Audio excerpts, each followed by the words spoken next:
The following is a presentation of the Shining Wizards Network, broadcasting live in high-definition video and available on all podcasting and streaming platforms. Follow us on social media at Wizards Podcast. Check out our merchandise at merch.shiningwizards.com. Do your Amazon shopping at amazon.shiningwizards.com. And become a Patreon supporter at patreon.com/wizardspodcast. And now, it's time for the Shining Wizards.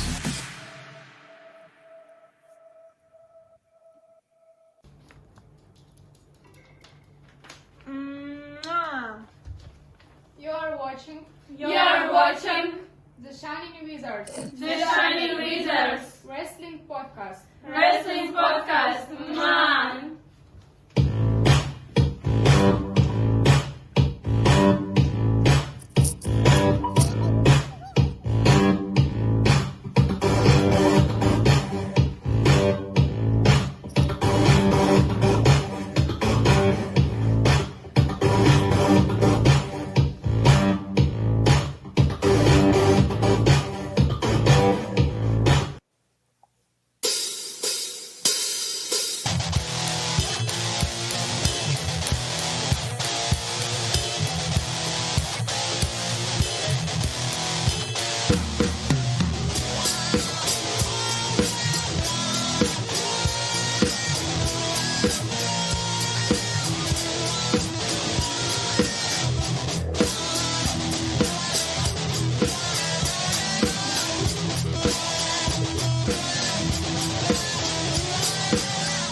You are tuned in live to episode number 716 of the Shining Wizards Wrestling Podcast. Don't worry about death matches because we all get along here. Everybody's in the house. Handjob Kyle's joining us in a few minutes. Let's jump into some wrestling talk.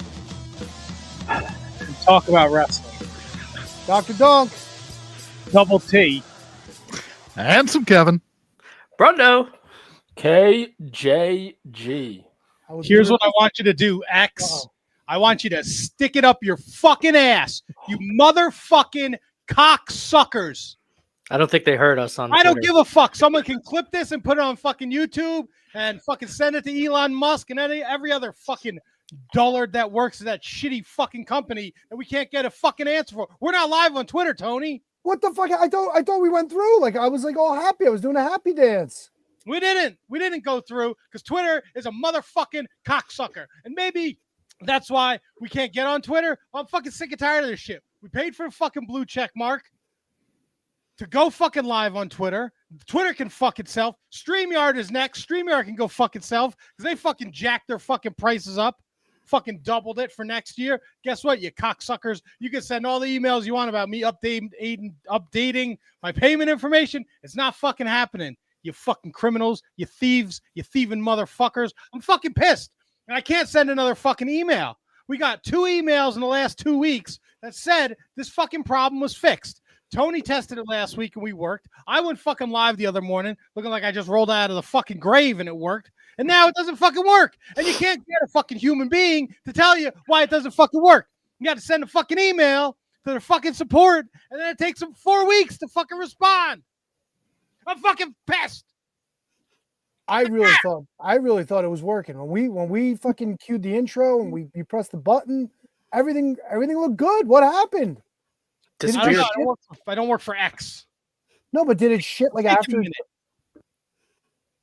I completely missed it. Did it start working and then it fucking fell off? No, it didn't work. It did the same thing. You're disconnected. Reconnect. I reconnected. Go live. You're disconnected. I reconnected. Doesn't fucking work.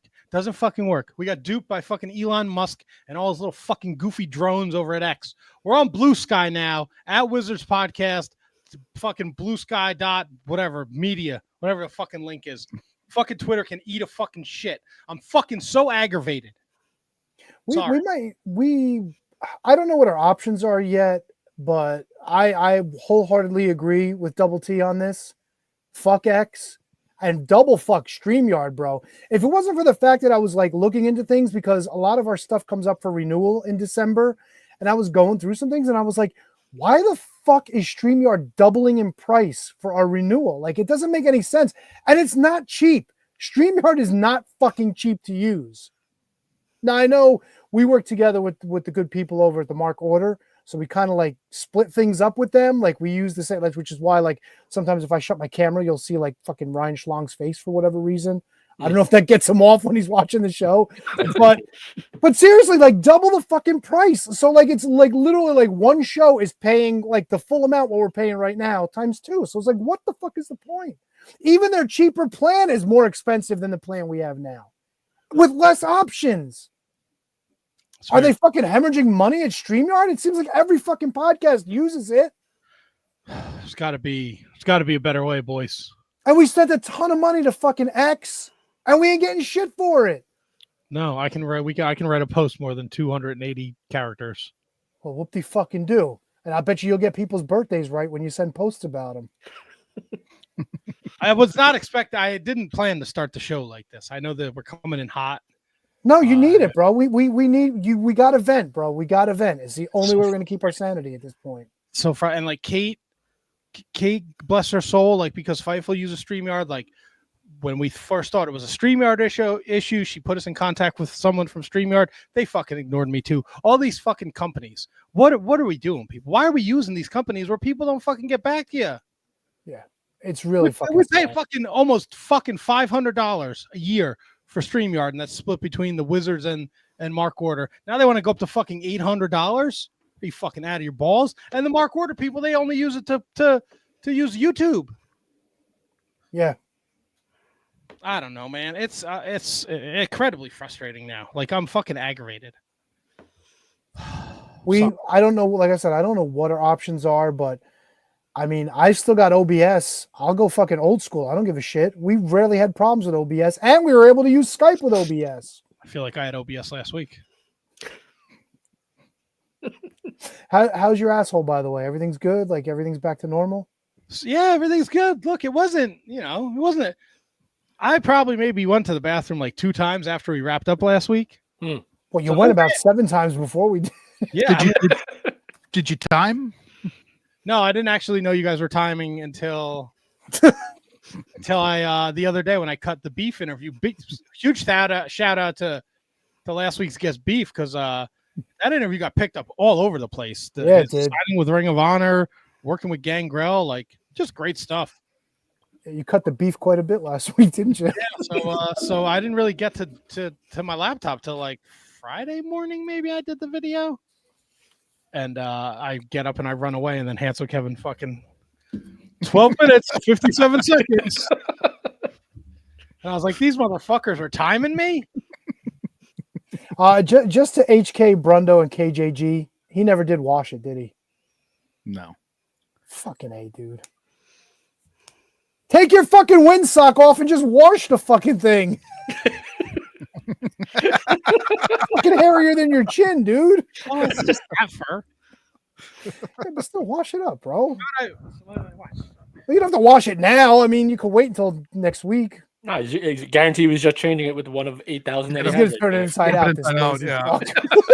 Oh, God. I'm going to put a lightning bolt on it. I heard that doesn't really work. I heard you're not supposed to do that. It's not your underwear, Double T. It's recording equipment. Well, in fairness, you probably can't afford a new one. All this fucking money we have to pay to X and fucking StreamYard.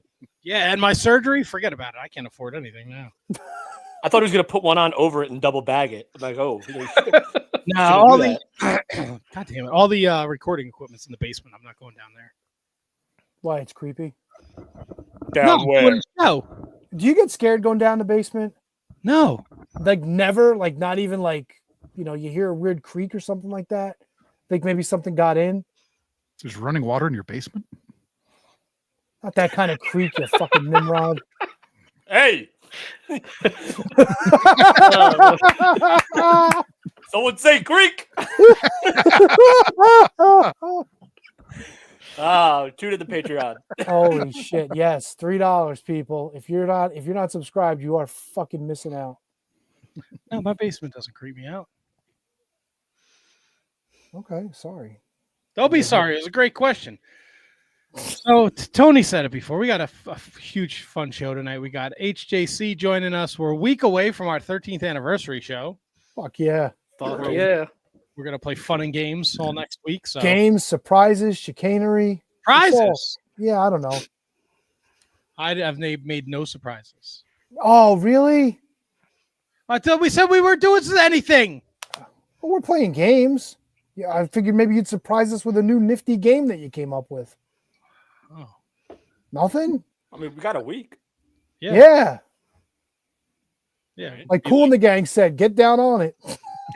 I'll do my best.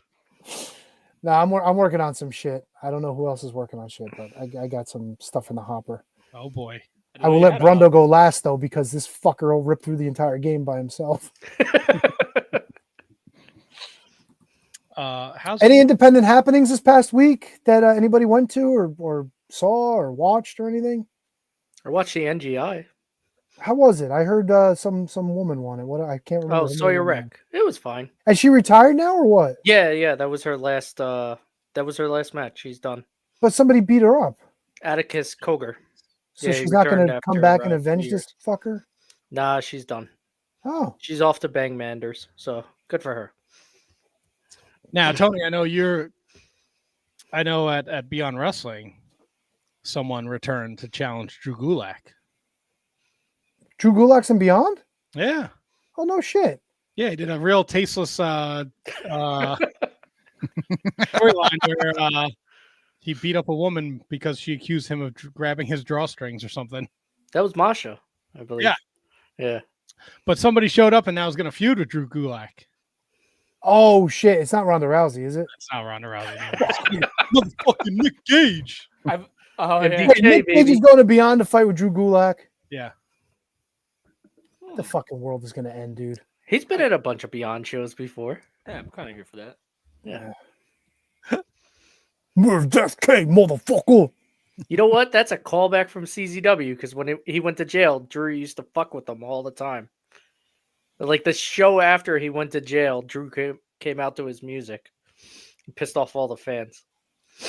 I still don't get the Nick Gage thing. Good for everybody. I just don't get it. I don't get it either. Although I hear he went through his treatment and he's sober again, so good on him for that. No, that's great. That's great, but yeah, I don't get it either. I'm not buying a ticket to watch fucking Nick Gage. Nope. You should in Gulak. Oh God. Do you ever see the commercial? You ever see the commercial he did for the wing place? Where he's fucking hitting people with chairs?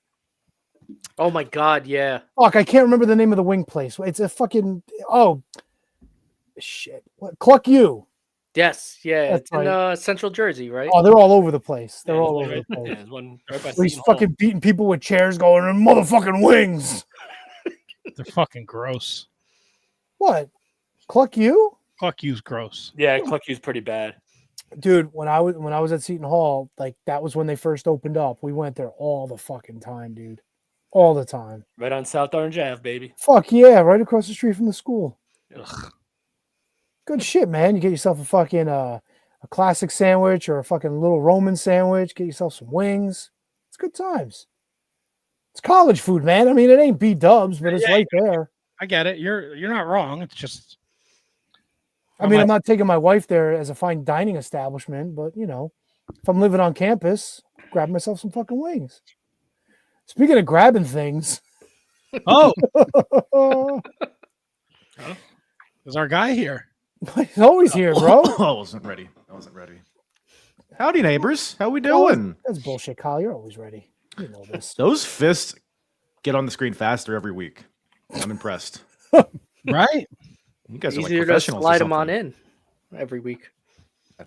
You make a damn good point, Brendo. You would Kyle, the key is lube. Oh, that's for quitters or cheaters. Anything gets in faster when it's lubed up. Yeah, I'll pass the word, I guess. So I always feel like we disappoint you when we bring you in. It's like, hey, Kyle, lube, and you're like, nah. I don't like that crass talk. Okay, you're here to talk about serious business That's not on the good. Shining Wizards wrestling program. Kyle only fucks in jeans. Oh, sometimes. Now, something Kyle doesn't have a problem doing is when he needs a guest for the Apron Bump podcast, he picks up that phone and he calls, and people answer. Unlike Roman Reigns. That's good. That's a fucking terrible segue. Dynamite segue. Dynamite. No, it's probably SmackDown. Who do you think he's calling? Oh, Well, he was calling the wise man. Yeah, he called right. Paul I think he said he was calling the wise man. He called The Rock. Solo smashed his phone. Well, it seems like everybody took that as if like Paul is gonna now join Solo, which I don't really see. It seems what I took from it is that Paul Heyman is just off the grid now and wants no part of this. He's terrified of everything. He doesn't want to get beat up again. Doesn't want to get powerbombed through another table. So he's out of here. He's out ski. Maybe he's still in the hospital. Maybe he's still in traction. We don't know. Could be. Paul Heyman's a wise man. He's not a wrestler. Yeah, he also might have just migrated back to Saskatchewan with Brock Lesnar, and they're throwing trees in his backyard or whatever he does. Oh my God. Could you imagine that? Like they're fucking like chopping up fucking cows and shit for steaks. Yeah. Can turn it Sable too. Paul Heyman with a fucking apron on, fucking cow's blood all over him. Yeah. I don't take Paul Heyman as a guy who gets his hands dirty. Not the old Paul Heyman. Yeah. But this new Paul Heyman, he's gonna come back jacked. Oh my God, he's punching sides of beef like Rocky, bro. Ooh, you thought Randy came back earthy. Forget about Moxley wanting to do Rocky 3. Paul Heyman's living the fucking dream right now. No, he's not. Yeah, he is. No, he's not. Brock Lesnar's fucking yelling like Apollo Creed, Eye of the Tiger, punching him in the stomach while he's doing sit-ups. Hell yeah. It's not about how hard you get hit.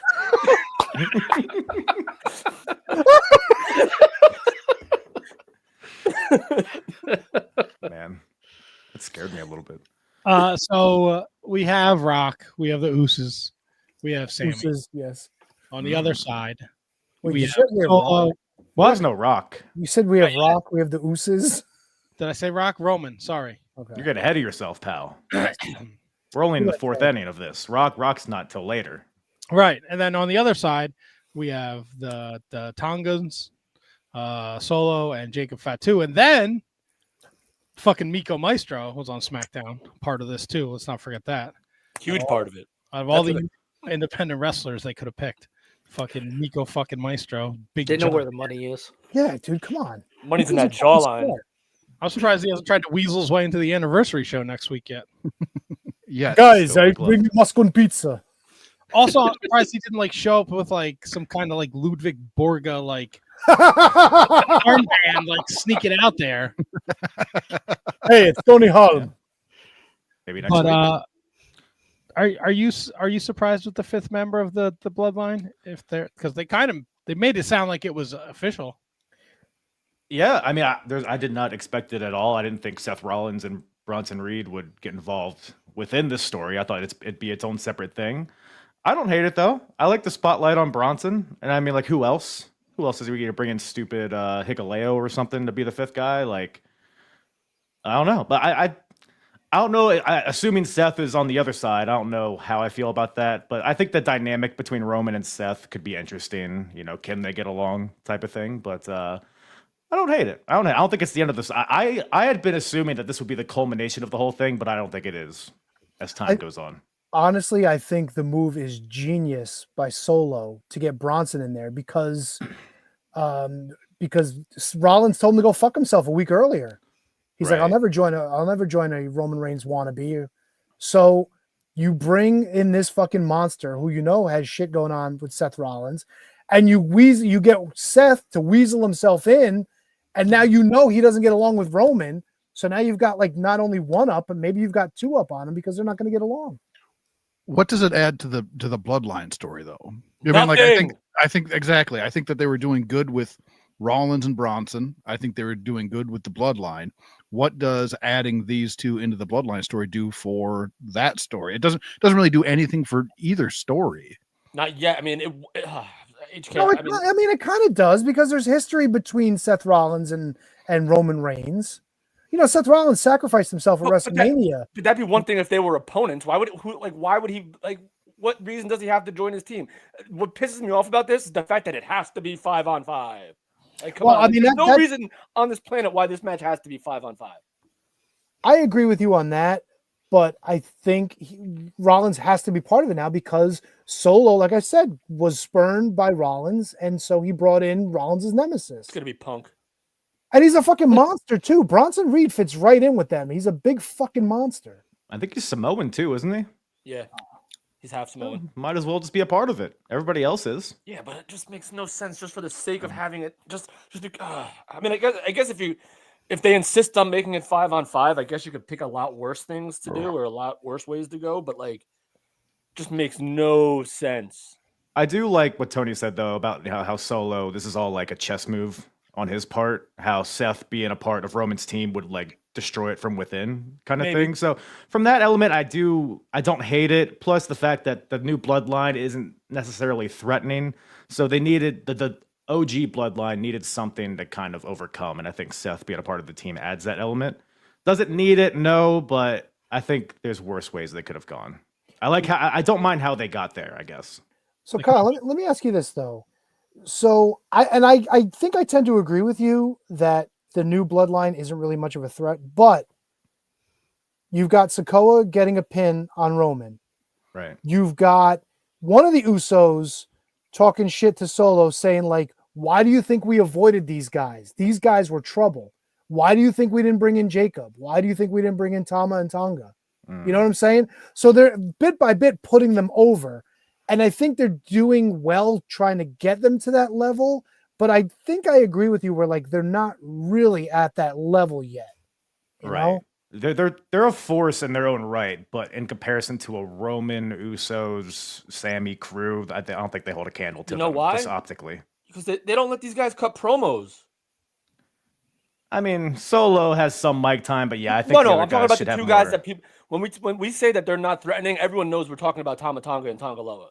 That's sure. When people say that, that former tag team champions that they're talking about. That's the only people are talking about is Tama and Tonga. Yeah, but they're also like the fucking Imperium guys to Walter. You know what I'm saying? Like they're there. Again, that's the problem. Yeah.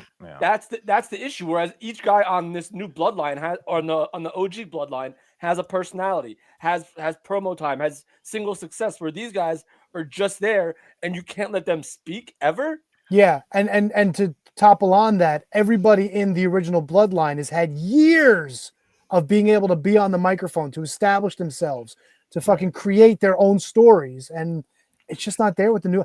I mean, even Jacob Fatu can cut a great promo. He got a great one on SmackDown last week. Yeah, but give him some time. He's the only one that I see as a problem. He's the only one really. Sikoa may be like a not so close second, but as a unit, And I think that's, if Triple H is set on 5-on-5, then that's probably the only reason he makes Bronson Reed a part of this. If that fifth guy was Hikuleo, come on. Like, who gives a shit? If you're a New Japan guy, like, and you've been watching him, like, he's fine, but he's not fucking imposing and dangerous, So with Triple H's heart being set on 5-on-5, the Bronson Reed move kind of makes sense. He's been presented as like a heavy the last couple weeks. It is what it is, and it's also Solo going outside the box of, it's not the original bloodline, it's the new bloodline. So he's going to tweak it according to his rules and make it stronger. Yeah, I think it'll, because I'm fairly certain they've done 4-on-4 war games before. So it's definitely premeditated, and there's a reason for this fifth member shenanigans. So I'm willing to see how it plays out. I would have rather seen it 4-on-4, but I'm also still intrigued on where The Rock falls into all of this, because I don't even, what pay-per-view was it where he came out and held the three fingers up? Bad blood. Yeah. So he's still, I'm certain that's WrestleMania something. So maybe something sprouts out of this War Games match, working our way towards that. I'm still not convinced that there's not going to be a third version of the Bloodline at some point with The Rock at the helm, especially with all these Samoans in the warehouse just waiting to get, got Lance and Journey and Hikuleo and plus Rock. You could have a whole other family right there. Yeah, but then it's like, oh, hey, here's 3 new Samoans. It's going to be like Roddy Piper bringing in his fucking misfits to fucking take on the NWO. It's like, who gives a shit? You got a boxer, a karate man, and John Tenta. It worked so well the first time. And also, black and white. If you bring in The Rock to form a third bloodline, you're immediately making Solo extremely, extremely irrelevant. Like, he's not even on, you don't think he's on Roman's level? He's not even close to Rock's level. It's going to be like fucking Gang Wars in 1996. Where... So I think that Rock is like the best actor for this new bloodline. So Solo and the Tongans can shave their heads, put on some chains around their necks, and come out with motorcycles. All Right. in on that. Who's Los Boricuas? Anybody? Oh, that's Solo's team. Yeah, definitely. sure. Solos. Yeah. Now that you Yeah, say Solo's that. dumpy like Savio. Right. What the fuck? Shut up, dude. I like Savio. He's got a fucking dumpy build. And he's more dumpier lately. Have you seen him in MLW when he makes a he's regular great. appearance? How dare you? I'm not saying he's not great. He's fucking dumpy. Yeah, you could be great and dumpy at the same time. I mean, look at Brundo. Double T was last week. There it was. Yeah, how's your new asshole, by the way? There, Double T? That was what the surgery was, Not right? broken like the old one. Just a new pair of O-rings. A little tighter. Oh Roll it up a little bit. no, I got my hernia fixed. Matt Bowman had a hernia. I got my belly button back. Is that what a hernia is? It's when Yes, a belly your button. intestines rip through the lining, and then you get the lump. Hot. Yeah, right. Yeah. I'm getting Sounds a lump like- right now. Sounds like a war you went through last week. Speaking of which, war games. I might have even brought this up before. How do you guys feel about war games in general? Just Well, the let me match ask type. you this: is there a women's war game match that we're building to that I have no idea? Seems like they're about? kind of building to it with I don't know, it's kind of a random assortment of gals. Yeah, but the it kind of seems way like- they ended the way they ended SmackDown Friday night, it felt like it was Bailey, Tiffany Stratton somewhere mixed in there, Nia, Naomi, Candice LeRae. Is it going to be brand supremacy? I don't think so. I think it's You know what? Raw and SmackDown on each team. See, Hell in the Cell, I don't like the branded pay-per-views because I feel like you have to shoehorn everything in like they're doing with the Yes. women, but it's built at the right time for the men this year, so I'm okay with it. You know what I mean? It's not like a week ago, it's like, hey, let's get all the bloodlines together and make them fight. No, this story's been going on, so it fits. Yeah. I think they've done better, even like with Hell in a Cell matches previously. Like they're doing better at building stories to culminate to that point, even though it's like advertised as it's going to happen. But I don't know. Survivor Series, I've always preferred the 5-on-5 traditional matches rather than war games. Just the elimination element just adds more drama, and Yeah. to me, it's just way more engaging to watch. Whereas war games is like, oh, here's 45 minutes of bullshit, and then the match starts, and then now I can start paying attention. So, and I think we could use a little break, maybe every other year at the most, break out the war games. But that's just me. I don't know Make how you it guys make it just a match where you need that match. You know what I'm Right. saying? Like, I get it. Hell in the Cell right now is pretty much being branded for the other championship match at WrestleMania, which is fine. That kind of sudden death makes sense when you want a world title shot going into Mania. You didn't win the Royal Rumble, so now you really have to murder people to get that shot at the other championship. Right. Fucking War Games, float it. Float it. Why does it have to be November? Why can't we have like a War Games at SummerSlam if it builds to it? You know? I agree. I just wish they would marry the two concepts, like make war games elimination. I agree. Yeah. I think that would add so much to it. It's Like, the fucking battle, the match beyond, bro. Match beyond? Yep. No pins, man. Fucking surrender. That's the way it should be. okay, elimination via surrender. Wait, no, because War Games wasn't a surrendering thing last year. We'll It's bring it not back. anymore, right? Years past they used to be. Yeah, you like the original. The match beyond was your team had to surrender. Where Colonel Parker shit his pants that one time. Yeah. I do declare. Good times. Good They probably times. hit the tip. This is the third Survivor Series War Games. Is it? Yeah, they did it in Oh, yeah. 2022, 2023, which was last year. Stupid Matt. And then this year. I'd love to go back to 5-on-5. I just don't want it to be brand supremacy where it's Raw versus SmackDown versus NXT. Like Like, the shirts. yeah, just have some people like they used to, man. Like 3 people hated the Honky Tonk Man, so you throw them together, and then one guy's got to fight with Ron Bass, so throw them in the match too. Now, am I the only one? Like, my favorite is still the Ultimate Survival. Bingo. That's my favorite pay-per-view. Probably. I like that as a concept. Made Like, no what- sense. I would What is love Ultimate to have Survival? I don't They think I'm take all the familiar. winners and they throw them in a final match. Ooh, Yeah. Let's just assume that Tito Santana would want to team up with Hulk Hogan and Ultimate Warrior. Well, let's assume that the Visionaries and Rick Martel and Ted DiBiase are all going to be on a team because they're quote unquote bad guys. It made no sense. I think you misspoke. I think let's assume that Hulk Hogan and Ultimate Warrior really want to team up with Tito Santana because he is the fucking uncrowned world champion. Whatever. Yeah, so he knocked out the Warlord in '92. Yeah, he did. They couldn't have done it without him. The flying jalapeno every year. I'm a KJG on this one. It made no sense. It was fucking stupid. Didn't they have a potluck one year where they put like Davey Boy Smith and like the wild card team or some shit? Wild card 95. Yeah. Yeah, but that wasn't like, oh, these are all the survivors and we're gonna mix them up. Like it was the wild card match. And why did it have to be like 6-on-3? Why couldn't they just even it out? Put like the Warlord and fucking Paul Roma on this team with Hogan and fucking Warrior and Santana. Like, I mean, it's so stupid. What about bringing back a concept like Battle Bowl where they just? I was just thinking. That's what I thought you guys were talking about was Battle Bowl. Yeah, just pair some randos up, and then when everybody wins, throw them in a battle royal, and then the winner wins the Royal Rumble. Yeah, we have Johnny Grunge fighting for the world title. Dude, Tony Khan hasn't had a tournament in a couple weeks. I'm wondering what's going on over there. It's coming. Don't worry. Oh, fuck me sideways. Hey, maybe that's what Moxley's gonna do. He's taking over TBS. Maybe he means more tournaments. Bro, the Battle Bowl was so fucking stupid. I like the Battle Bowl. At least they had high stakes. Lunch DDP. Hey man, look, AEW gives away a ring for winning a tournament. Why shit on WCW for doing it? WWE gives out rings now too. Yeah, there you go. That don't fit. Did you guys see Cody trying to put it on? And it's backwards, I feel like. It's probably still on his finger. Like the way that they had it designed was like no lube. It was backwards. We don't like lube here at Anti-lube. Raw dog it. Yeah. Do you know the last promotion that ran the Battle Bowl gimmick? Probably MLW. No, fucking Chikara. Of course. You know, I wasn't thinking of them, but that doesn't surprise me one bit. They just put a bunch of randos together and had a fucking 8-team tournament. Gonna have to check that out. A little Shikar. And they wind up putting a team together that actually existed, and they wind up losing. I don't know. I don't know. Pinky Sanchez made it to the second round, though. Of course he did. Pink Ant. I wonder what he's up to these days.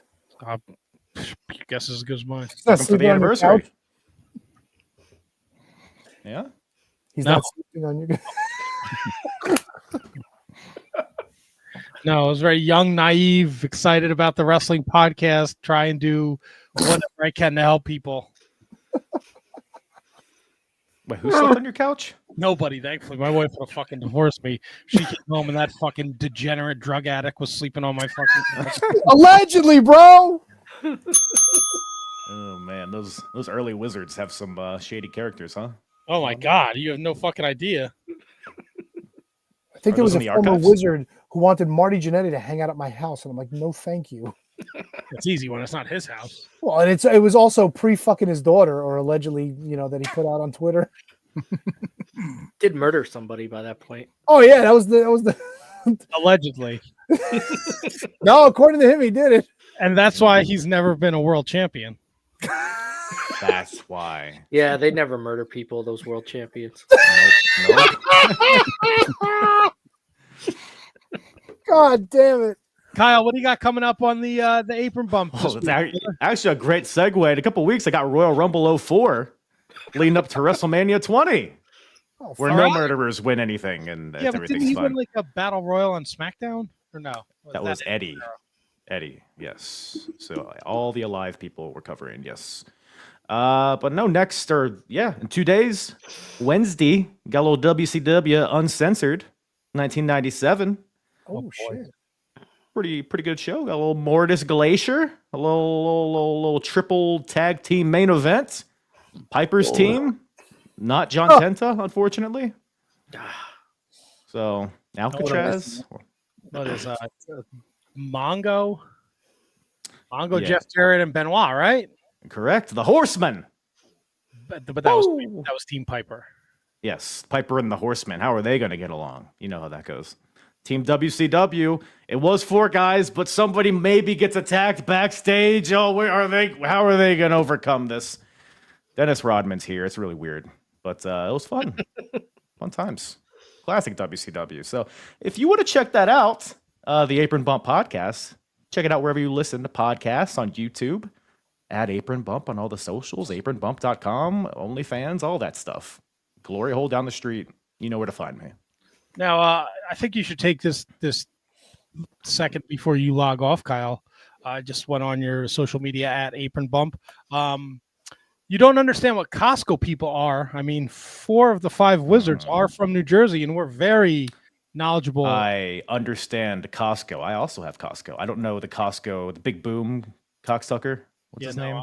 I know. I'm very, very agitated about that too. Biggest fan right up there. No. How can you be? How can You what? watch AEW and that aggravates you. Yeah. I have no words. You don't watch AEW and AEW aggravates you. No, but I like Costco guy.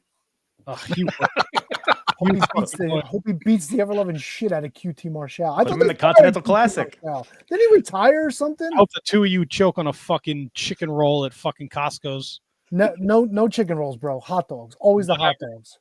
Yeah, his fucking fat kid looks like he needs another hot dog. Very nice. I hope the fucking Rizzler falls off a fucking swing and breaks his neck. Hey, like those apples. There's no neck to break, brother. So stupid sorry shit. about your luck. Sorry about your damn luck. The amount of fucking time and effort fucking Tony Khan and AEW put in to this fucking 0-hour match. Like anyone that tunes in is gonna fucking buy this pay-per-view because the fucking Costco guy is in a fucking match and we gotta pick this fucking match. They don't even advertise it. And the Costco guy was on fucking the Tonight Show talking about this shit and nobody fucking promoted it. This cocksucker's doing more to promote AEW than Tony Khan's doing. Nobody gives a shit about the fucking Costco guy. Costco guy gives a shit more about AEW than fucking anybody else on that show. Yeah, because all those fucking failed social media experiments, this one took off. So now he can suck this tit dry. Isn't everybody in AEW doing that, sir? I don't know. I would like to suck a tit dry. Hey, man, Tony Khan, I'll fucking send you a resume, brother. I'll come down to wherever the fuck your home base is, Florida. I'll work at Daly's place. Sign me the fuck up. Do it. I'll take all you guys with me. Who wants to work for Tony Khan? Raise your hands. Right here. Right here. Look at that. 5 of us. All right, 6. We got a full house of wizards and apron bumpers. Baby wants some titty. There it is. Well, Kyle, this is always a pleasure when you come on and we talk wrestling with you. Appreciate you having me. Always a good time. Always appreciate the invite and sucking all your tits dry. Yeah. Ready to pick up that phone when you're ready for another Shining Wizards Mad appearance. Yeah. Let me check my schedule.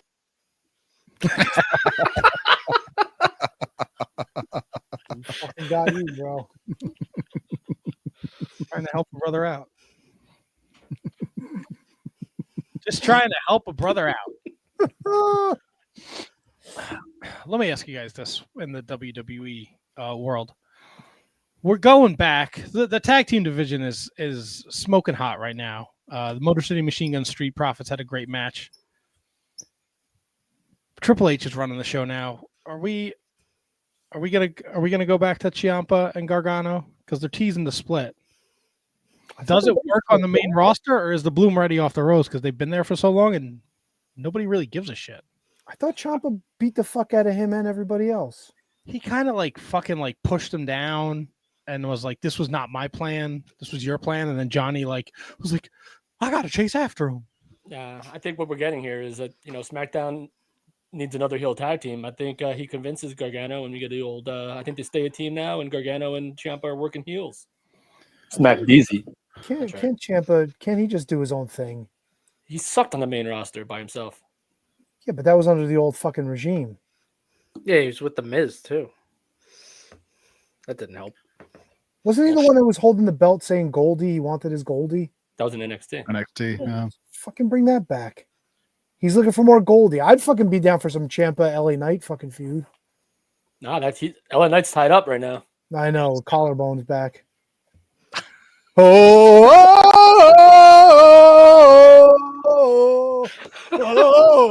come on. Remember that fucking guy we saw standing outside of MSG while we were waiting to fucking go in to the G1 show? I got something for you. That guy is my wife's personal trainer. Come on! 100%. Tony fucking looked right at him and did it, and the guy no-sold the fuck out of Tony. Bro, he knew what he was doing. If he can't take the heat, he shouldn't fucking do the gimmick. It's not the heat. Yeah, he's back. He's got like a dark look. I don't know. Oh, he's broken collarbone. Yeah, he came back. He was all dressed in black. That Johnny means he's Cash evil. style. Yeah. Yeah, no, you know, I watched SmackDown. I watched a lot of wrestling this week. So I watched SmackDown too. Nia Jax Naomi wasn't bad. It wasn't a bad match. I don't, you know, Bailey's in the U.S. title tournament. God bless you. That's going on. Somebody beat up Bianca Belair and Jade Cargill. Oh, we don't know who it was? No, it was Liv and Raquel. Living Raquel Loca. Yeah, they were building towards that on Raw. So, Well, they had a match on Raw, didn't they? yeah, that's right. I enjoyed SmackDown. I didn't think it was a bad show. I wish I was home on more Friday nights. Can't say the same thing for Rampage, but SmackDown I enjoyed. What happened on Rampage? Do tell. I turned it off halfway through the longest Mark Briscoe match ever. Who was he wrestling? Oh God, Daivari. Daivari. So you're saying it wasn't a premiere match? No, Didn't do anything for me. I don't want to get in trouble, but no, it wasn't a premiere match. Was there a particular flavor you would have called it? You know. It's very boring. No, it was just long. It was just long. Like, Oh yeah. like I watched Dynamite and I watched Collision and I watched Rampage, right? And Dynamite, like, what, you know, whatever. It was good. Dynamite was good. Collision was good, but it's like Rampage, the commentary, like, they just don't give a shit. Daddy Magic, I'm sure he's a really fucking nice guy. He brings nothing to the fucking table. It's like Zero. commentary on Wednesday. Zero. I don't know why he's out there. I really like it. Is he having a good time like Tony Schiavone? Yeah, he was having a really good time. I turned it off. Half the Mark Briscoe match was forever. Hikaru Shida and Layla Gray, I thought was a great opener. Sheeta kills it every time she's on. Big fan. But then Wait, Layla Gray's not legit Layla, right? no. No. She's with Top Flight. Yeah. Oh, whatever happened to her? Still around. Ring of Honor. Ring of Honor. Oh, I think she got Married. I think she's getting married or something. Didn't she get hurt in that Texas death match she did with Diamante? Yeah, that sounds right. Yeah. Yeah, it was Rampage is like the best thing they could do was get rid of that show. well, throw them all out while you're at it.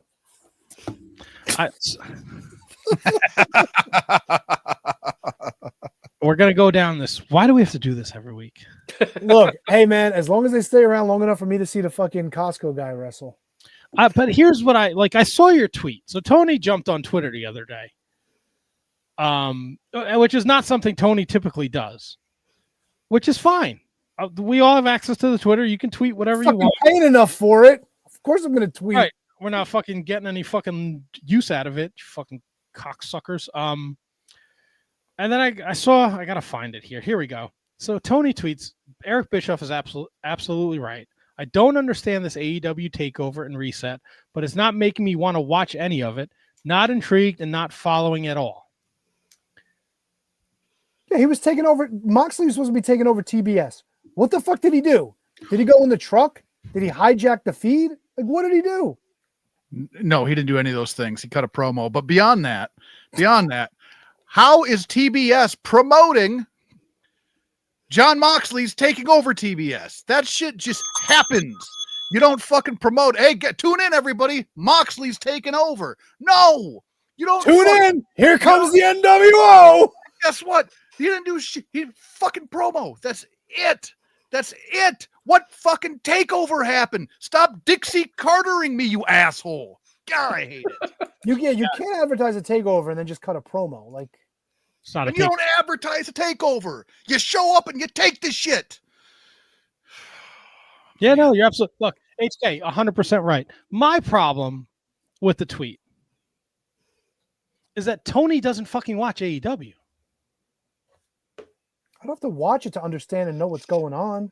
But you do, because there's there's intricacies, really, from John Moxley wearing white T-shirts. I'm not saying from John Moxley, but if you're not in for the whole ride, then you can't sit there and be like, this isn't working for me. Okay, so I'm thinking right now, everybody that's been challenging this Moxley group, the Death Riders, they're fucking a bunch of Solo Sikoas. They're people that everybody knows, but nobody fucking thinks they're on that fucking level. If you're holding up John Moxley as the fucking be all and end all of AEW, and he's got his fucking ragtag crew of guys who are established names, except for fucking Superhuman, who you're fucking putting up fucking Orange Cassidy against that? I mean, Orange Cassidy's over, man. He's the fucking... Yeah, he's over. That's fine. But you're not putting the Honky Tonk Man up against fucking Hulk Hogan. You know what I'm saying? Like, it's not going to work. Honky Tonk Man was over as shit. Orange Cassidy's over. Come on. He might not be over with you, but he's over with AEW. Yeah, he's over. But when somebody thinks like he's going to take down the fucking guy that's trying to take down AEW, sorry, Orange Cassidy doesn't fucking fit that bill, man. Orange Cassidy is somebody that steps up because he has been like, he is a bigger name. And look, I'm with you, Tony. They've not done a great job with this. John Moxley's group is taking over, and someone needs to step up. When the people that step up are the Dark Order, the Butcher, like Private Party. Before they got the Butcher. Yeah, Satnam Singh. Yeah, Satnam Singh. Like, I get it. I'm with you 100% with that. Right?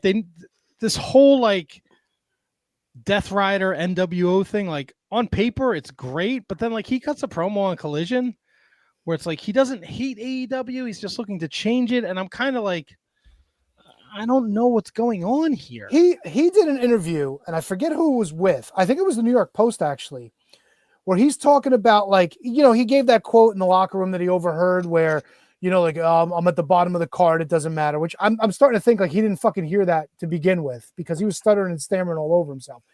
But he cuts this promo, and he's like, these guys need to step up. These guys need to step up.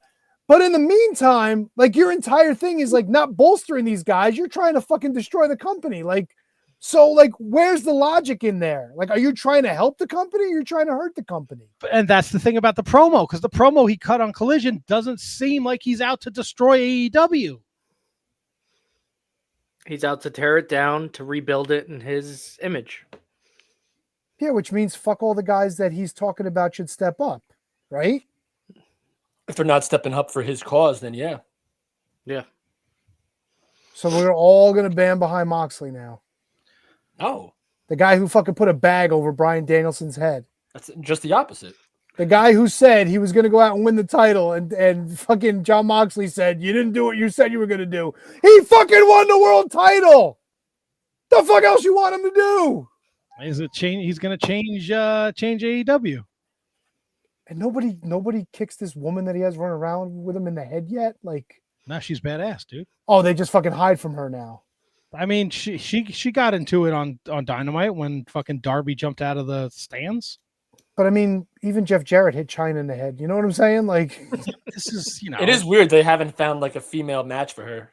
Like, to like fucking hit her. She fucking hit you. Hit her back. No, but I'm saying like why it's so with the amount of women they have in their roster, you can't. It would be so easy just to have someone to come out there and try to beat her up too. I mean, I'm pretty sure Dusty Rhodes find the female Dark Order. Didn't Anna Jay? Anna Jay's been fucking terrible. Anna. Didn't Dusty Rhodes smack Baby Doll around when she fucking hit him? I mean, I'm not condoning violence against women, but you don't need to with that roster. You could find a female to like. Yeah, you can't have like fucking Evil Uno and fucking Dante Red Velvet Martin in the back. Be like, hey, chick, you're here. What woman goes with the Dark Order? Let's figure this out. I'm thinking Abaddon. Is she even still there? Yes. I'm sure she is. Why not? Doing Ring of Honor stuff. Like, who else? I mean, you could put Abaddon in there. Why wouldn't you use like Thunder Rosa? You don't have to add her to the Dark Order. All you have to do is just find one. Come on, dude. You're gonna put Thunder Rosa with the Dark Order? Bro, you want to make it seem... No, I don't want to put anyone with the fucking Dark Order. The Dark Order doesn't exist, Tony. Stop with the Dark Order shit. Yeah, it does. Pizza Uno and the fucking Johnny Silver and them still all come out together. Nobody fucking watches that garbage horse shit. Yeah, but they come out and they try to beat up Moxley every week. Yeah, nobody gives a shit because they're the fucking Dark Order. They're fucking jobbers. And here's another thing. Why is it that everybody else is like either running away or doesn't give a fuck about what Jon Moxley's doing? Why isn't Christian stepping up? Why isn't Jericho stepping up? Because they're heels. They're not going to step up. Yeah, but they're trying to take their fucking livelihood away. He wants to change the company. I like the company the way it is. Fuck you, dude. Christian's good. He's got his fucking briefcase. He's waiting for his opportune moment. And I mean, if the other hand jobs weren't all fucking trying to win 3 matches to wrestle MJF, like maybe they could step up. It's a weird. They're in a weird place with this restart. And why do they need a restart, dude? Why don't they just fucking make a conscious effort to do things differently without having this whole fucking restart nonsense? I just think they're going in a different direction. I don't know. Maybe he shouldn't have used the term restart or reset when he gave his interview to Sports Illustrated. Maybe that was a bad term to use. Like, you know, we're look, after the anniversary show next week, there's going to be new segments on the show, but we're not restarting the show. We should start back to episode 1. Yeah, you want to go back to 1? No. Change it to the Wizard Shining? I mean, there's a couple other names I could think of. Oh, like Plastic Bag Wrestling? Sure. All right. Plastic Bag Wrestling. No, I did. And then look, I enjoyed FTW, fuck Twitter wrestling. I enjoyed Dynamite and Collision, but like you, look, I get it. You don't like AEW, so I think you go into watching these shows like already knowing you're not going to like it. No, there's been stuff that AEW's done over the years that I've really enjoyed. What was the last thing they did that you enjoyed? Oh, Shaquille O'Neal wrestling that fucking tag match. Okay, and that was like fucking no. years ago. What 2 years ago when we went to fucking All In Full Gear, whatever the fuck it was. I was all in with Jamie Hayter. I love that shit. I wish that fucking Jungle Boy would have fucking ended the steel cage match after he pile drove fucking Dinosaur Head. But no, he had to fucking get up and go off the top, and then he had to put him in the fucking snare trap or whatever the fucking submission is. And I like the fucking that MJF that I got to see MJF win a world title for the first time. That was pretty fucking cool. Okay. There's probably other stuff that I'm just not remembering, you know, but look, I say it every week. I don't hate AEW, but just AEW just doesn't have anything that I'm really interested in. And I'll leave it at that. And then look, and I think that's 100%. God bless you, Kevin. 100% fair. That there's nothing there for you. I just think it's weird when you're like, oh, Eric Bischoff's right. This isn't working for me. Like you're not in. Like it doesn't matter if I'm in. So I could say, oh, what did AEW fuck up again this week? I go, well, I still don't know how HK watches it. I know HK doesn't find a lot that he likes about it either. I don't know how you put yourself through it, bro. I'm starting to think he doesn't watch either based on his picks. He must not watch a lot of wrestling. Real fucking cute. Real fucking cute. He still thinks we're doing a baseball podcast. No, college football by the hat. No, I'm a weekly Dynamite watcher. I rarely catch Collision, and I will not tune into Rampage. But like it has been, as time has gone on, it's getting harder and harder to watch the product and find things that I do like, because the things that I don't like are so overwhelming compared to the things that I do enjoy watching. So like that, like I could have flipped my fucking chair when they did the spike pile driver on the apron. Right? The guy should be fucking dead. Spike pile driver on the fucking apron. Don't you fucking do that to me, Double T. But you know what you're watching. Because the AEW guys are superhuman. No, but that's just the style. Fuck this shit. That's the AEW One of them is super style. It's indie-rific. It's PWG turned up to 12. Like that's just what it is. It's just like if you think you're gonna watch Dynamite next week and they're gonna sell like a super kick and a spike pile driver, like you're watching the wrong show. Like you just stop watching it then, because your expectations are way too high for AEW. Oh boy, they are though. But that says something, doesn't it, Double T? Look, that says something in itself. If my expectations are too high as a wrestling fan for how many years of my life, if my expectations of tuning into a wrestling program and enjoying it are too high because I think that somebody should fucking sell, If selling is the expectation is too high, that says something about the product altogether. For you.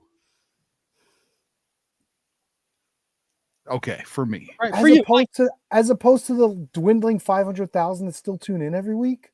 But you have to like look at it like the people that grew up watching like us, right? The old school WWF, the WCW, like AEW is not catering to those. They're catering to younger people. That's why this fucking Costco guy has a fucking match on fucking full hour. And those people were raised on Ring of Honor, TNA, PWG.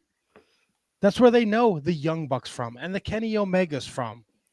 It doesn't make it right. I get it. I 100% understand. But when you put AEW on, they're not going to sell the super moves. It doesn't make it right, but that's just what AEW brings to the table. So they're catering to a niche of a niche and not growing. They got their money, man. He doesn't give a fuck. Oh, Tony Khan doesn't give a shit. AEW's not going anywhere as long as he's willing to keep paying money. They're selling pay-per-views. They're selling tickets to fucking shows. They don't give a shit. Are they selling pay-per-views? I don't know if there's even selling tickets to shows, to be honest with you. Right. We already talked about this with Full Gear. Yeah, but that fucking 8,000 people in a 15,000 seat arena that they've sold out in years past. That's an anomaly to the 2,500 to 3,000 that they get on a weekly basis everywhere else in the country. I mean, we're fucking talking like 2,000 Nitro numbers here. Seriously. So this is from Wrestle. And Vince Russo had a reset of Nitro. Do you remember that? It was awful.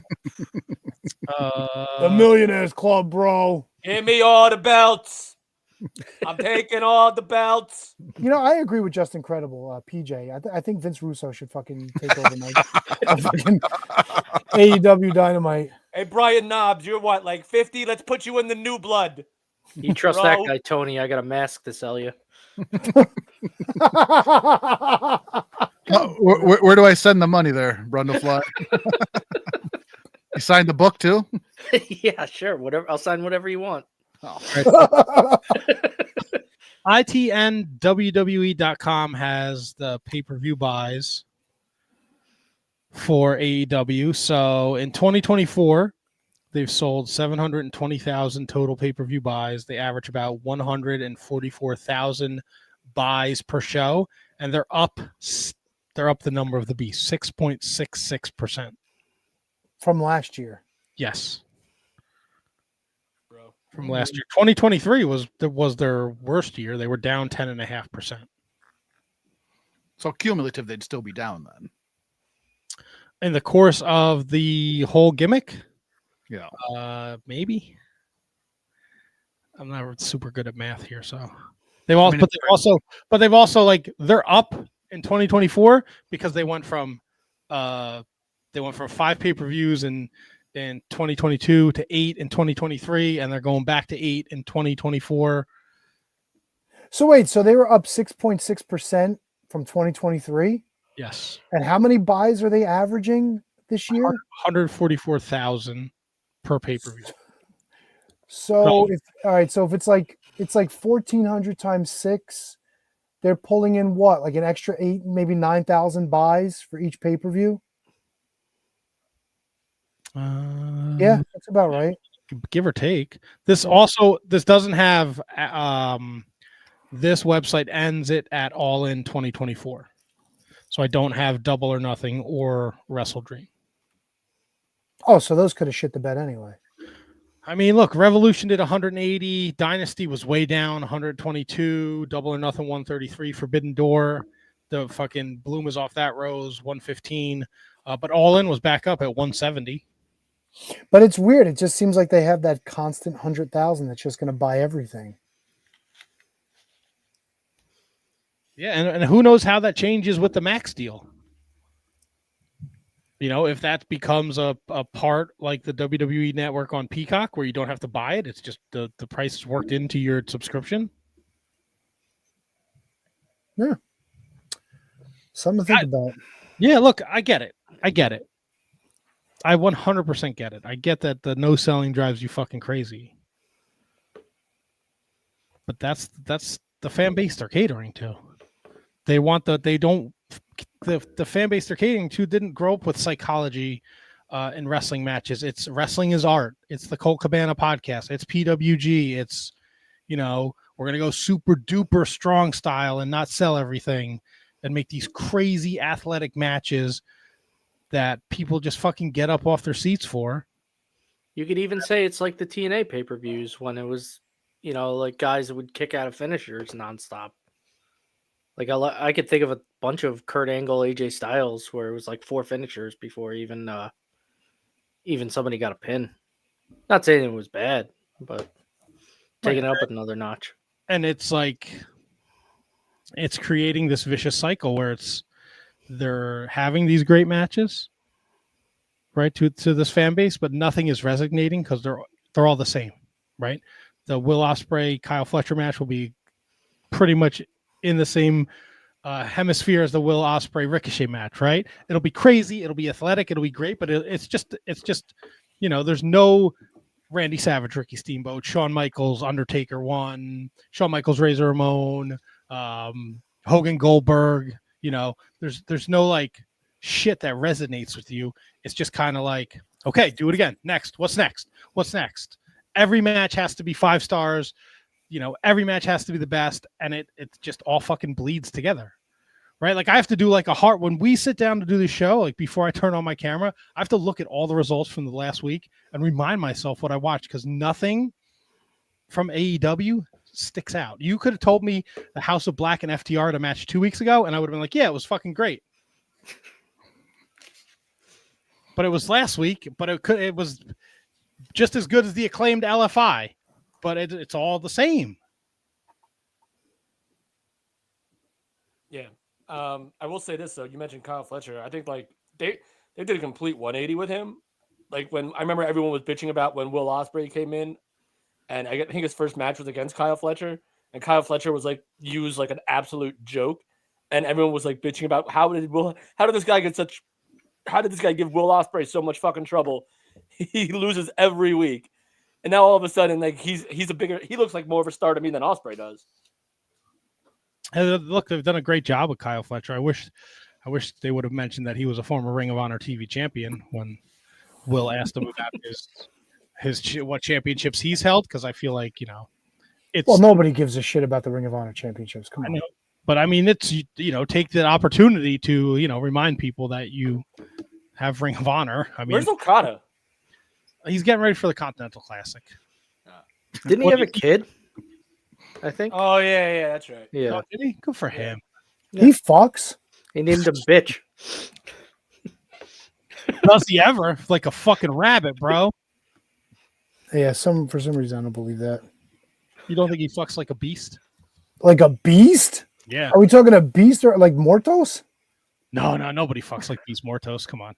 He probably snorts a lot too. He puts the mask. He probably puts the mask on when he fucks too. Look, hypothetically, if you were a lady and you were chasing wrestlers and you got with Beast Mortis, you'd have to have him, but you'd be like, you got to put the mask on. I mean, I would imagine you'd want the big helmet for Vader too, right? Yeah, but like when that cat piss smell hits you, you're kind of out of it, right? Yeah, as long as he keeps it on, you don't smell it, right? What do you think that fucking Mortis thing smells like? A fucking petunia? Yeah, come on, dude. Kevin makes a good point. No, see, cat piss is a very distinct smell, and if your gear smells like cat piss, your cat's pissing on your gear. Quite good. It's no bueno. And if that pneumonia smell hits you when you're going to take down his goofy drawers, that would totally ruin the moment. But Beast Mortis, his head is up here. He's probably doing whatever to you. He's not going down on you. Fucking learning chemistry on the Shining Wizards. Yeah, what the hell?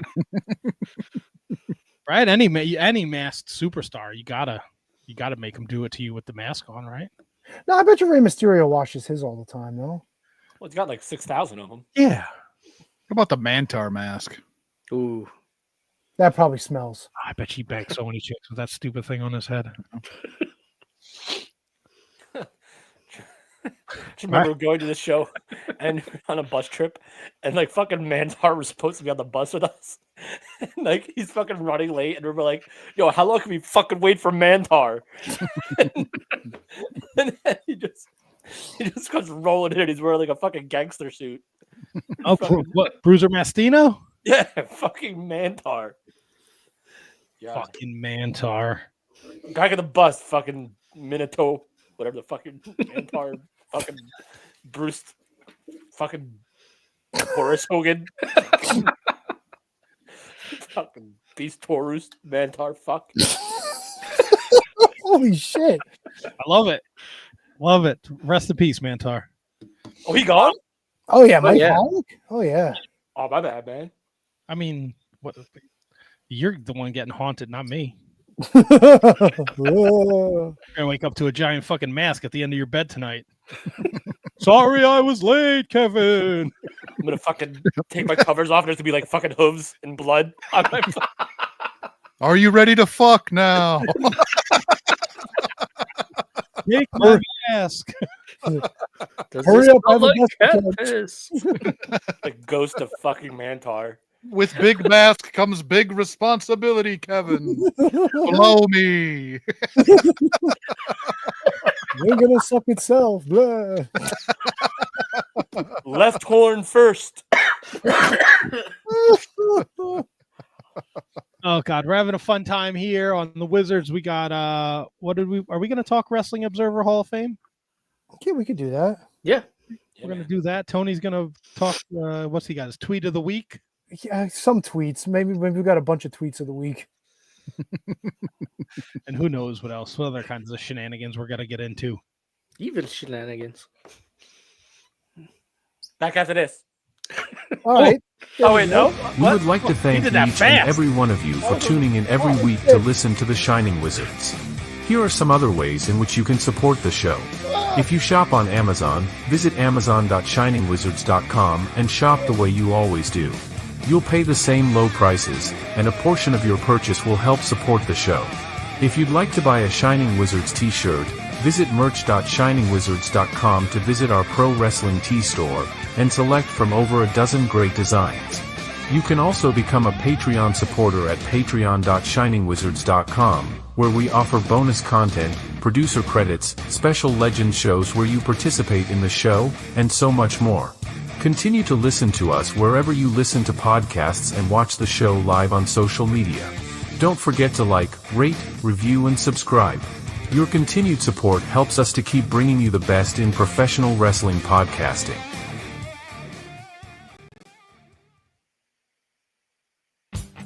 It's time for your weekly lineup of shows on the Shining Wizards Network. On Mondays, it's the latest from Gorilla Brain, featuring the year of Duke and Rowe, covering a year's worth of classic wrestling, and the Tots Pod, introducing the world to wrestling action figure collecting. Also on Mondays, it's 30 Screams or Less, a weekly review of horror movies in 30 minutes or less. Rounding out Mondays, it's the Shining Wizards, covering everything in the world of pro wrestling. On Wednesdays, it's the Mark Order Podcast, keeping you up to date on everything AEW. On Fridays, it's Horns Up, as Radioactive Metal brings you everything in the world of heavy metal music. And on Saturdays, it's the ROH Revelry, covering everything in the history of Ring of Honor. The Shining Wizards Network is also the home to other great shows, like Bread Club, bringing you the latest from New Japan Pro Wrestling. The Brocast, your watch-along from Down Under, featuring the greatest wrestling matches in history. Turnbuckle Throwbacks, paying homage to the greatest shows in the history of pro wrestling. Wrestling Night in Canada, a focus on wrestling with a north-of-the-border spin. Going Underground, taking you back to everything in the history of Lucha Underground. An inconclusive breakdown, keeping you up to date on everything happening in the world. Enjoy all of the amazing shows on the Shining Wizards Network, available wherever you listen to podcasts and at shiningwizardsnetwork.com. It's the Shining Wizards Network. Entertainment here. For centuries, women have tried to enhance the size of their breasts because women know that itty-bitty titties just don't stack up. After all this time, 21st century technology has provided the ladies with a modern miracle of science. Introducing Curve Crafter 5000 for the ultimate in cleavage construction. A technological breakthrough with 2 simple suction cups. Ladies, you can suck your way to the size of your dreams. And if you act now, you get the sweater stretcher absolutely free to guarantee firmness and a full bosom that people with any pronouns will enjoy. For the Curve Crafter 5000 and the free sweater stretcher, call now at 551-333-1030 for only $29.99 plus $5 shipping and handling, or send check or money order to the address on your screen.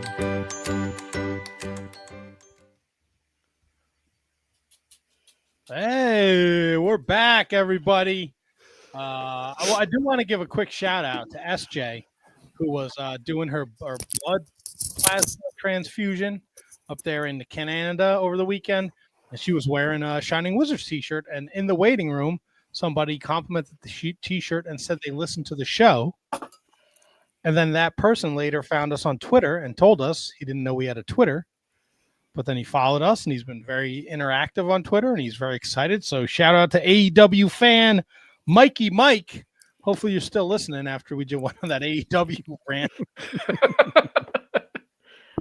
But I thought that was pretty cool. SJ is always repping the Wizards, so shout out to her. Definitely. I also want to shout out David Henry Bauer, Will Mercier, and Keith the Great, who all reached out to me after my surgery to check on me. Obviously, you guys did too, but we're all in a group chat, and everybody hit me up separately, so I thought that was nice. And then we got our Christmas shirts. The Shining Wizards Christmas shirts will be here before Thanksgiving, and they will be shipped on Black Friday. $25. That includes shipping in the continental United States of America. Anything outside of the U.S., please email at wizardspodcast@gmail so we can get a price for you. Find out what that postage is like, send it out of the continental United States. And we only did a small run, so get them now.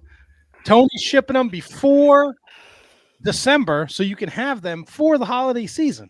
Yeah, if you want to get on the first shipment, I'm shipping out shirts on Black Friday. So if you want to get in, you want to make sure we still got your size available. We got mediums to 3XLs. Like Matt said, it's a short run. Make sure you get them. So when they're gone, they're gone. Maybe we do them again next year. It was kind of a last minute thing. Yeah, but listen, every time we do them again, we always do them a little different. You know, that goes for all the shirts. Oh yeah. You know. Oh yeah. Oh yeah. Sorry. Fucking dying over here. She good? It's not what you want. I shouldn't do that. I'm okay. So Brundo threw this in a group text message the other day. The Wrestling Observer Hall of Fame, another Wrestling Hall of Fame. And I guess this is one of the bigger issues that Dave Meltzer does. Oh yeah, definitely. But it's something he created in 1996. The inaugural list had 122 inductees on it. And since then, wrestlers from past and present and others employed in the professional wrestling industry and journalists and historians selected by Dave cast secret ballots to determine annual groups of inductees. The voting criteria include the length of time spent in wrestling, historical significance, ability to attract viewers, and wrestling ability. Inductees must have at least 15 years of experience or be over 35 years old and have 10 years of experience. To gain membership in the hall, potential inductees must receive 60% support on the ballots from their geographic region: Mexico, Japan, Canada, whatever. Any person that gets less than 10% of the vote is eliminated from the ballot. If a person fails to get inducted 15 years after being put on the ballot, they must get 50% of the vote or be eliminated. There's over 200 inductees, including multiple teams, trios, and stables. So I sent it along in an email, and there's, I mean, it's I mean, people take this shit very serious, apparently. And I guess the people who are involved in, because it's not your like run of the mill Hall of Fame, Right? Like there's a bunch of active wrestlers on there. There's people who aren't in there. I know I saw friend of the show Brian Solomon tweet out that because he's writing the Gorilla Monsoon book, Monsoon's getting put back on the ballot because he's not in the Hall of Fame. That's insane to think of. But I mean, look at the criteria. We're not just talking about championships won. It's wrestling ability, selling power, who you're buying tickets to see. So there's a lot of people in the Hall of Fame that you probably wouldn't expect to be in, and then there's a lot who aren't. And they're still putting active wrestlers on there, so it's interesting. Yeah, Roman Reigns is in. Somehow Randy Orton isn't. It's kind of weird. Yeah, it's weird. Just this year, people who won't be on next year's ballot: Asuka, Kevin Owens, Jimmy and Jey Uso, Sid Vicious, Bray Wyatt, Sami Zayn, Kento Miyahara, and Psycho Clown. Really had a lot of hope for that Psycho Clown. That's too bad. Yeah, but none of them should be even considered, right? I mean, I don't know who Kento Miyahara is, but these people are all active. Well, I mean, except for Sid. Maybe Sid. But everybody else? But I mean, that's the criteria. If they've been in the business for 15 years or over 35 years of age. So what do you think of that? Like active wrestlers going into a Hall of Fame? I mean, I think that's the obvious argument, like that it's kind of silly, no? Yeah, I think so. Like it's weird to see some of the guys that have gone in over the years and they're still like in their prime. Like maybe that's why they make the criteria so extensive instead of like a 5-year thing. It's like it's 15 years of active wrestling. That ain't no fucking. That ain't no like day trip. Like also not. I'm sorry. Go ahead. No, go ahead. Oh, I feel like it could be like 15 years and somebody over 50, maybe, or something like that. Like somebody, wrestled for 15 years and then unfortunately passed away or something like that. You throw them on the ballot. But if you're an active wrestler, you can't go on until you're 50 years old. That way, somebody like Kenny Omega or Asuka, who's obviously in the prime of her career, doesn't get on this and gets knocked out right away. Yeah, it's we also have to the WWE Hall of Fame and the TNA Hall of Fame, they're both people get put in based on their accomplishments, right? Which is kind of they're there because they were booked to have Hall of Fame careers, right? And this criteria is a little different because it's length of time spent in wrestling, historical significance, ability to attract viewers, and wrestling ability. Yeah. So you're taking your championships are not like you can, I guess, all these people vote differently, but you're not, there's people who can go in who haven't been champions. Like it's not based on the number of championships they've won. It's based on real statistics that you can kind of look up, right? You can look and see who was main eventing Arena Mexico. And look, a lot of the people that he's using for this, they're like wrestling message board guys who are into that stuff. Yeah. You're rubbing your eyes over there, HK. So I kind of like where Brennan's head's at. I wouldn't mind him just going, 25 years, right? Be in the business 25 years. That makes you eligible. But Brunafly, you said that Randy Orton is not in. No, he's not. He's still on the ballot. And doesn't that in a lot of ways just kind of, it can't be, it doesn't sit right with me, and I can't be the only one. If you're going to say this is the Hall of Fame and you put Roman in and Randy's not, right? Double T, you're shaking your head and laughing, right? No, look at the fucking comments. Oh boy, what do we? Oh, just don't. Sorry. That's a good point. That's a good point. Hey, Buck, I don't know where your nomination is, brother. It's a travesty. I don't know if he's ever been on the list. They said 25 years to wrestling, not 25 years to 25 life. years to life, yeah. But doesn't it like in a lot of ways? Don't you view that like doesn't it discredit the whole damn thing in a lot of ways? Not really if it's voted on. But then you got to question the voters. Yeah. It's all people that love Dave Meltzer right now, and that's why you're getting all his boys that are getting nominated. No, I don't think it's people that love Dave Meltzer. I listen to Between the Sheets, and Bix and Chris Zellner both get a vote. They definitely do not love Dave Meltzer. They are very critical of his past wrestling observers that they get a lot of their information from and they use for the show. But they are wrestling historians, and like they're in tune with the wrestling history. So that's why they get a vote. What if Jim Cornette still gets his vote? I know Brian Last gets a vote. I don't know about Jim Cornette. But dude, Huracan Ramirez, the fucking guy that the Hurricanrana is named after, doesn't get in the fucking Hall of Fame ever? Like, how many years have they been doing this? Since 1996. Bro, I don't know, man. I look at that. Yeah, the Fucking Steiners aren't in. who is it? Roy Welch isn't on there. The guy created Southern Wrestling. Like there's like a laundry list of names that wouldn't be in the business. The Steiners aren't in. Yeah. The fucking Steiners. Just said that. Nice. I'm sorry. I'm going through the list. It's just annoying. But like, And Kevin The Sullivan's Steiner not brother- in. Goldberg's not in. Ole Anderson. Tully and Arn aren't in. Yeah. I mean, Tully and Arn only were a tag team for like a year, 2 years. Then explain to me why the Hart Foundation, Brett and Jim aren't in. I don't know, because people weren't buying tickets to see Brett and Jim if he was on the card with Hogan.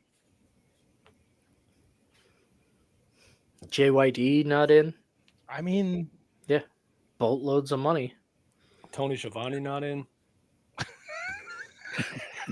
That's right. Yeah, look, I'm not like super like in tune or in step with the Wrestling Observer Hall of Fame. But I Becky think Lynch isn't in. I don't see Mantar's name on here. Fucking A, dude. They did Mike Halleck dirty. Is Savio Vega in? That's the question. No, because no one ever paid money to see fucking Savio. Yo, you're out of your fucking mind. Bro, Alpha and Sika, the Wild Samoans, are not in the Hall of Fame. Okay, but there's other people who maybe went before them. El Dandy's not in the fucking Hall of Fame. Who are you to besmirch the I'm not. I'm stumping for him, bro. Voldemort Jr.'s not in. You couldn't tell me a fucking thing El Dandy did. Wrestled Bret Hart. Didn't he win the Lucha Battle Royal on Saturday night? Of course he did. He's fucking El Dandy. I'll never doubt him. Let's see what El Dandy's fucking. I'm sure it's just Dandy. That bitch has got yeah. necklace. I'm happy Paul Orndorff's going in. Okay, well, let's give you this year's class. This is who went in: Roman Reigns, Shingo Takagi, Paul Orndorff, Johnny Rougeau. Now, is that Jacques and Ramon's dad? Yeah. Yes. Okay. The Young Bucks.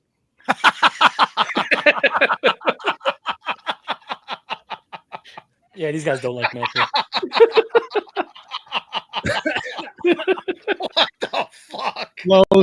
Los Hermanos Dinamita, Those boys Caras, Mascara Anno 2000, and Universo 2000.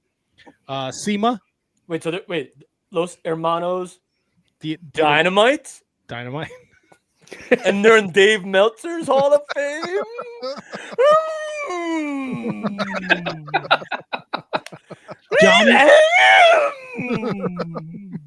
Johnny Saint and manager Bobby Davis,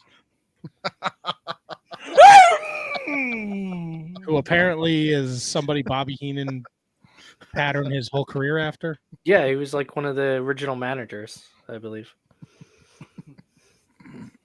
Ted Turner didn't make it in this year. What a miss. You know who did, Tony? Seymour. Seymour. Last time I saw that fucker, they put him in a body bag on MLW. I think he's in the trunk of Fatu's car yet.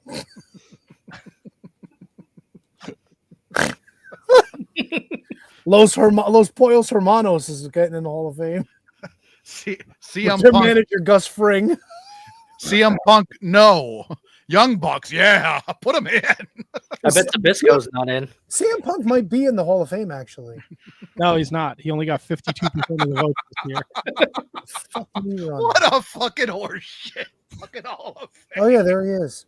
Oh, Below Ted Turner, by the way. Ted Turner got 2 more votes than CM Punk. He could get in next year. He's still on the ballot. Next year, we're going to add Masaki Machizuka, Bill Dundee, Gorilla Monsoon, Jesse Ventura, Io Shirai, Gilbert Leduc, Drew Godfrey. McIntyre, Steve Gray, Ted Boy. Why am I not in this Hall of Fame? Les Kellett, Am I not a great comedian? Los Infernales, FTR, and Mercedes. Hey, First Dave, ballot. where the fuck are my votes, Dave? Randy Orton, no. Young Bucks, yeah. Yeah, why not? Fucking Brothers Dynamite. How are Gorilla Monsoon and Jesse Ventura not in this Hall of Fame? Wait, where are Los Hermanas de Colisione? La Parca AAA is not in the Hall of Fame. Well, Becky Lynch only got 25% of the votes. Bill Goldberg got 24. I They don't know. shouldn't be getting any. They shouldn't be eligible yet. Well, I don't fucking know, man. You're not upset about Ricky Steamboat and Jay Youngblood only getting 22.5%. They didn't team Without that Reggie long. Parks only getting 13.6%. I keep seeing the name Dave Brown, and I keep thinking D'Lo Brown. I'm like, how is it even on the fucking? Because he's the real deal now. No. Get D'Lo in the hall, please. How are you not outraged that the Mongolian Stomper only got 10% of the Listen, vote? I don't want to fucking talk over you guys, but there's a lot of fucking classics on there that are not being considered. Fucking June Byers, how is she not in the Hall of Fame? The Grand Wizard. Morris Siegel, how is he not in the Hall of Fame? Because there's only a certain amount of people that get a vote, 60% or more. Well, fuck me running. Wait a second. Is with no percentage next to it, does that mean they got no vote? No, I think that was last year. No, they weren't. He wasn't on the ballot. Like you're looking at Cody, like he wasn't on the ballot in 2023. Yeah, 2022, they weren't on No, the I was looking at Kevin fucking Sullivan. Fucking Tiger Jeet Singh is not in the Hall of Fame. Come on. He had one fucking good angle with Antonio. Masquerita Sagrada's not in the Hall of Fame. Come on. I don't even like Monroe. See, Matt and Jeff Hardy, you can argue that they belong in the Hall of Fame. Yeah. Not the fucking Young Bucks. What the fuck are we doing? I don't have a vote, so I can't answer. But clearly, there were enough people. 60% of the field voted for the Young Bucks to go in. Bullet Bob Armstrong, not in the Hall of Fame. Yeah. Pompero Firpo, not in the Hall of Fame. Who? Pompano Furfo? Pampero Firpo. Is that a clown? Yes. Furfo Everybody the clown. loves a clown. Furfo the clown? Yeah, you don't know about Pompadour Fupa? Fupa. Texas wrestling legend. These are people who, and a lot of these people that you're mentioning are on the ballot. But they're just not getting the 60%. Yeah, because they got to vote for the Young Bucks. Yeah. Exactly. And Los Hermanos Diomitos. These can't be the only wrestlers in the world that fit the criteria to even get on the ballot. How do they pick who's on the ballot? That is not, I can't answer that. I bet you Dave can't either. No, Dave does, because he says, well, if you get less than 10%, you're dropped off the ballot. Oh, wait. So, okay, I'm an idiot. Never mind. Wait. So this doesn't. Oh, yeah. Never mind. Scratch that. But, like, I'm assuming, right? Like, if they're not already in, like, just for lack of a better, thinking of a better name, like Hulk Hogan's in, probably. Yeah. Right? Like, Ric Flair's was in. Full first ballots. Yeah. Abdullah, Paraguaya, Andre, Bert Ascarati. Go to Giant disease. Baba, Burnett, Red Berry, Dick the Destroyer, Dick Bayer, Freddie Blassie, Blue Demon, Bockwinkel, Paul Bosch, Bobo Brazil, Jack Briscoe, Brody, Mildred Burke, El Connect, Negro Costas, Ricky Choshu. Cornette is in. Goddamn. The Crusher, DiBiase, Dick the Bruiser, Alfonso Dantes, the Dusek family, Dynamite Kid, the Fabulous Kangaroos, Jackie Fargo, Ric Flair, Fujinami, Dory Funk Jr., Terry Funk, Gagne, Cavanaro, Galindo. Okay, but wait, you're reading all these off. These are all inducted in 1996. There was a ton of people that went in. Because that was the first year he put 122 people in. Oh, God. Yeah. Oh, God. He's fucking starting off right. Hogan's in there, Inoki. So did he just put these people in like because he wanted them in? I guess it's his fucking Hall of Fame, and then they started voting in '97. Oh boy! Let's see who's on your first. Let's see who your first class in 1997 is. You know what? I kind of like these picks for '97. Not gonna lie. Is a diapered Kenny Omega in there? No, Eduard Carpentier, El Hijo del Santo, Toshiaki Kawada, Jimmy Lennon, not really familiar, William Mordoon, Chicks Nagayo. Yeah, and that's it. Like, okay, I'm okay with those actually. I don't know who else was up against them. Oh, I don't know either, but like, yeah, this is a big deal. People really get into this, and what is it? So what did it say in this thing I sent you guys? So, U.S. and Canada modern 274. Oh, votes needed for induction into the Hall of Fame. U.S. and Canada modern 274. U.S. and Canada historical 243. Japan 169. Mexico 113. Rest of the world 127. Hey, so Kevin, you'll be glad to know that Bobby Bax is in the Hall of Fame. That's what I was actually just looking. I was looking for Bobby Bax and 2004. Larry Legend. I don't know if Larry would be in there. Let me fucking do a little search. All of a sudden, it's a real Hall of Fame then. No, the only Larry in there is Larry Shreve, Abdul the Butcher. God, Sorry. what this fucking guy. Double Larry. T, don't you fucking give me that look. Larry's And you fucking know Zabisco over the Young Bucks. Yes. Larry's nobody ever paid $1 to see Larry Zabisco. You're out of your fucking mind. Yeah. They paid to see Bruno Sammartino beat the shit out of him, and nobody gave a shit about him when he was in WCW. Yeah, but they paid to see Bruno kick the shit out of him because he was a shit kickable person. That's right. Yes. Nailed it. Let's see. Rock and Rollers are in. Brock is in. Hey, speaking of rock and roll, Buck Zumoff wants to know if Greg Gagne's in there. Greg, come on. Fucking Rambo Greg Gagne. Greg was in. Hall of Famer. John Cena's in. John Cena's been in since 2012. Pedro Morales is in. Jerry Jarrett, Jimmy Hart, the Fink. Fucking Tanahasho's in. Gato's in. Collarbone's in. Kenny Omega went in 2020. Of course he did. Jun Nakayama. Oh, yeah. Junyaki Yakayama. Okada, Jim Crockett Jr., Don Owen, Mystico, Kota Ibushi, Naito. They got them all. There. Los Villanos, all of them. 1, 2, 3, 4, and 5. They got the group discount. Mark Rocco's in. Big Tom Ishii is in. Sergeant Slaughter just went in 2023. Yeah, that's what I mean. Same thing with Blue Panther. And the Briscoes, Jack and Jerry. Yeah, but the Briscoes might be in there individually, right? Like that's them as a tag team. Probably, yeah. Yeah, Jack definitely is. Yeah, But, like, I don't think Jerry gets in by himself. Bum. The beauty pair just went in. What the fuck, Matt? I don't know. It's interesting. It's Hey, something I learned, and I bet you Brundo knows. I don't know if you guys know. Do you know where the name Freddie Joe Floyd came from? I think we've had this conversation before. I have a feeling we have. Don't look it up. Familiar. I've definitely heard this story, but it's. I read his book too, but I don't know. Does it have... I feel like Floyd is like somebody's like middle name or somebody's. You're not far off, KJG. It's like I don't know why Jerry Jarrett's coming into my head. You're on the right track, honestly. Is it somebody that used to work for Memphis? No, like working the back or something, or no, but no. I mean, it's kind of, if you think about it, like Vince McMahon likes giving people like these names that, you know, to wrestlers. They're kind of like inside baseball. Like some of them you know, some of them you don't. Why don't you just tell me where you want to see the movie? So Freddie Joe and Floyd are the real names of Jack and Jerry Briscoe. That's it. So it was a little bit of a rib on the Briscoe brothers to name Tracy Smothers, of all people, Freddie Joe Floyd. Now, where did they get Salvatore Sincere? I mean, probably Sal Balomo, maybe. I don't know. That fucking jobber. Should have been Sal Below me. Huh?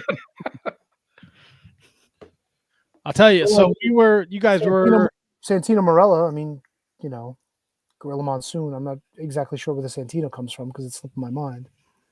But Vince loved doing shit like that. They love giving people famous names. Yeah, he also like shitting on people. Ha ha! Allegedly. Yeah, man. That one hurt a little. Oh, did you shit? No, I coughed and it hurt a little. So I was telling you guys after my surgery, I was watching WCW World War III's, right? Yes. Yeah. So I've gone back to 1995 and I'm watching WCW World War III up until Starrcade 95, and then I watched Survivor Series 95 going to In Your House in December. Man, WWF was not fucking good.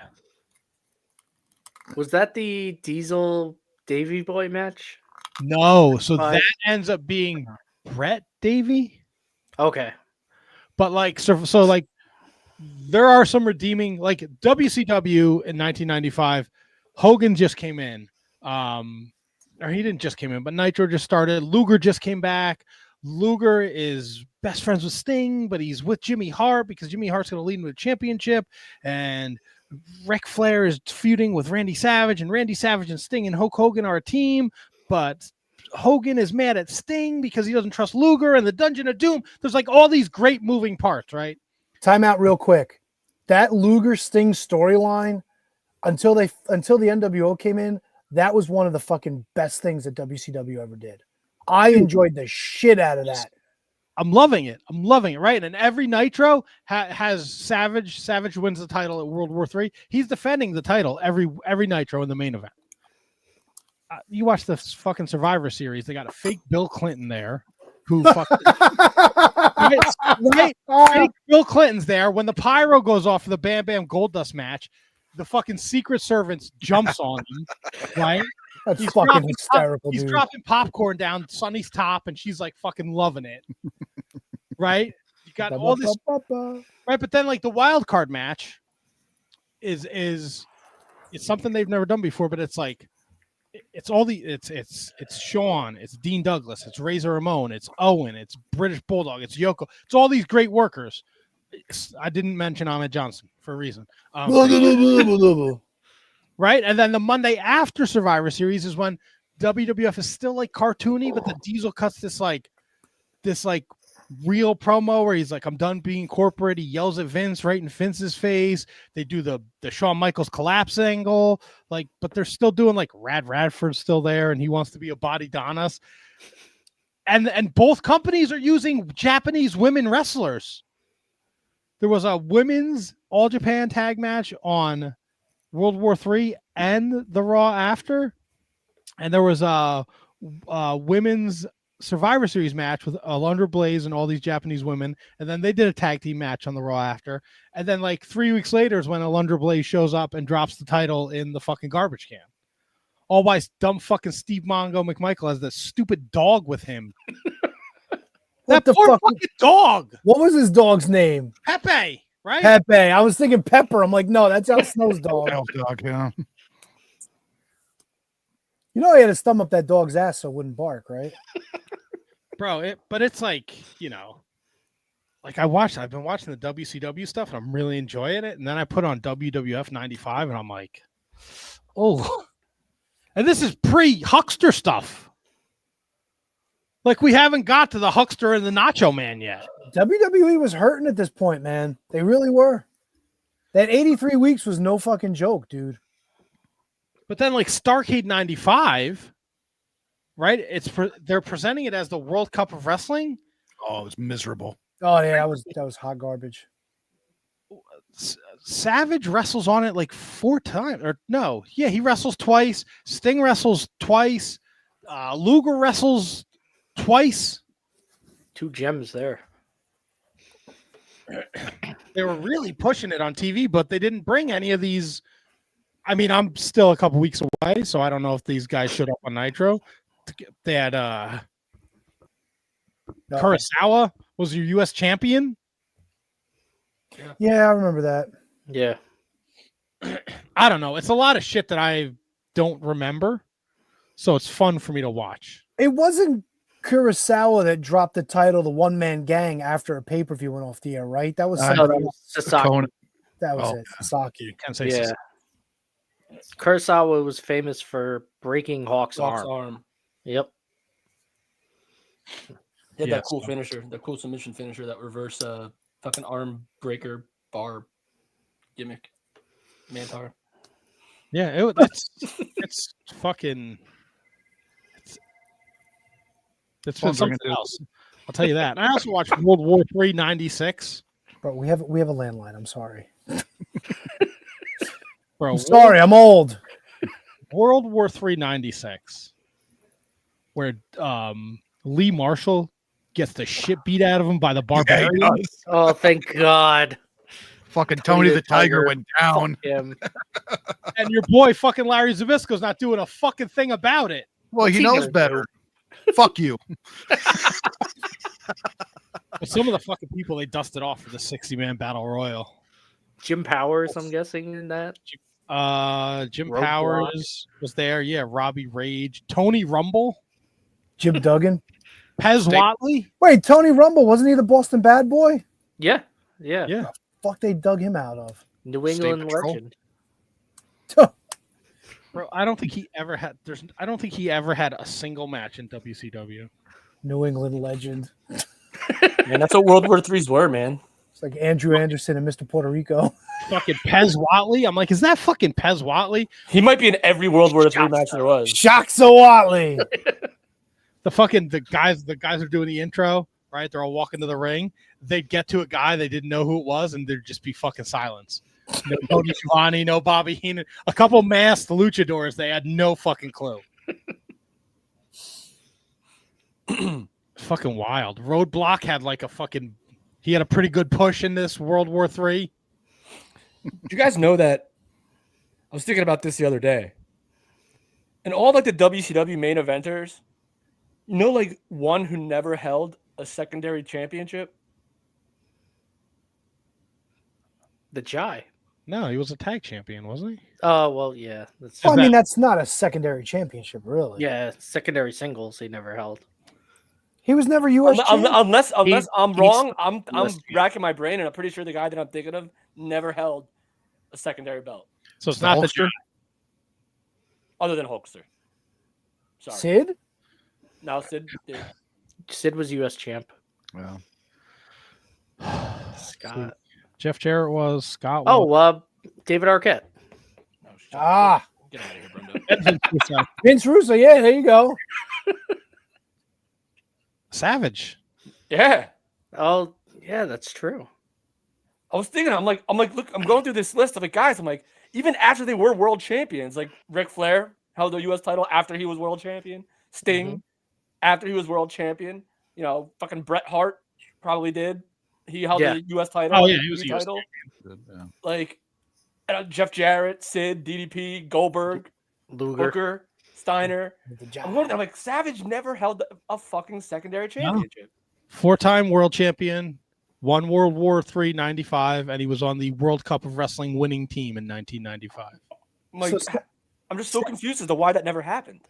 Is it still statistically true that Savage lost all of his world titles to either Hulk Hogan or Ric Flair? Like the next day? Well, I don't know about the next day, but I don't think he lost the title to anybody but Hogan or Ric Flair. I know he beat like Kevin Nash in some weird goofy tag match. Let's see. Yeah, I'm pretty sure you're correct. I don't know. He lost to Hogan the night after that Nash match. Yeah, and Hogan was like wearing fucking red. Oh no, he comes out to he lost to Flair after WrestleMania 8. He lost to Hogan in WrestleMania 5. Right. Oh, I thought you were talking WCW. No, he lost to Flair at Starrcade 95. He won it back on Nitro in 96, lost it back to Flair. Then he wins it again. He beats Sting for it, loses it to Hollywood Hogan. Pretty sure that happens twice. And there's one more, right? And then he beats Nash for it, and then he loses it to Hogan again. Yep. He only ever lost to Hogan or Flair. That's a weird fucking statistic. That's fucking wild. And both companies, too. Yeah. Wow. And then you throw in Steamboat, I guess, for the IC title, right? Yeah. And then no secondary belt in WCW. It's fucking, I just found that weirdly fascinating. Yeah, right. No, that is a good one. Yeah, now you think of it, like all the shit that was going on in WCW during those last couple of years, where everybody was a part of the NWO and everybody had a championship. To see that Savage never won a second. Oh, here's one. Maybe I'm wrong about this. Did Kevin Nash ever hold a US or TV title? Not US or TV. Was he like hardcore? No. To his Wikipedia, he's a world heavyweight champion 6-time, 9-time tag champion World War III, and the Cannonball champion of Spring Break 1998. That one also eluded Macho Man, I believe. Club La Vila. Well, I mean, that's at least Nash had the tag belt. Like Savage never held any belt other than the World Championship. Well, was Savage ever slotted in like he was one of like the standby guys when they needed an extra NWO member like to defend the titles against somebody? He fought for. I specifically remember the night after they won a chance to win or challenge for any title. And I think it's the one that Handjob's about to watch. He fought Iakea the next match for the TV title, and then got DQ'd because for some reason he just kept elbowing him, and they threw the match out. Yeah. So that's it. But that's like pretty much the only time I remember him fighting for a secondary title. Like, except maybe did they put him in like Hogan? You can kind of understand, right? Like Hogan is like the be all end all, right? So you can kind of understand him never holding a belt, but everyone else, like Flair, Sting, Luger, Goldberg. Yeah, that's creepy wild that you remember that, Brundo. It's a pretty memorable moment. Yeah, he challenged Prince Iakea March 1997. He did wrestle with Kevin Nash at a house show as one half of the tag team champions, but that looks like it was a fill-in job. Yeah, yeah. Who doesn't like? And he must have done that on TV too, like pick your partner type thing. Like Clash of the Champions 35. Randy Savage and Scott Hall defended the WCW tag titles against Diamond Dallas Page and Lex Luger. Yeah. Interesting. That's fucking crazy town, After, USA. I mean, it was the fucking it's the NWO history. That's what they fucking did. That's fair. Yeah. Let's see what he ever challenged for any other titles. I feel like he would have challenged for a U.S. title like early on. I could be wrong. I mean, he may have challenged for it. Yeah. But I just found that fascinating based on like everyone else that not only after they won the world title, they went back and won mid-card belts. When he debuted January 95, him and Arn Anderson time limit draw for the TV title on Saturday night. I think that was his first match. And then him, yes, that was his first televised match. Then him and Sting challenged Harlem Heat for the tag titles on a Saturday night. Was in the U.S. heavyweight title tournament in 95 too. He beat the Butcher in the first round, went to a no contest with Ric Flair in the second round, and was in the quarterfinal. He beat Austin. I think Sting ends up winning that, beating Meng. Yes. The Monster Meng. With that giant paper mache mask. There's a mask to get it on with the Dungeon Meng mask. Fucking Randy the Ram. Fucking whatever the fuck that thing is. Who's stopping him? He's Ming. Fascinating shit. Fucking bite that shit off. Whoa. Just the tip. Yeah. Easy. Rip it out. Okay.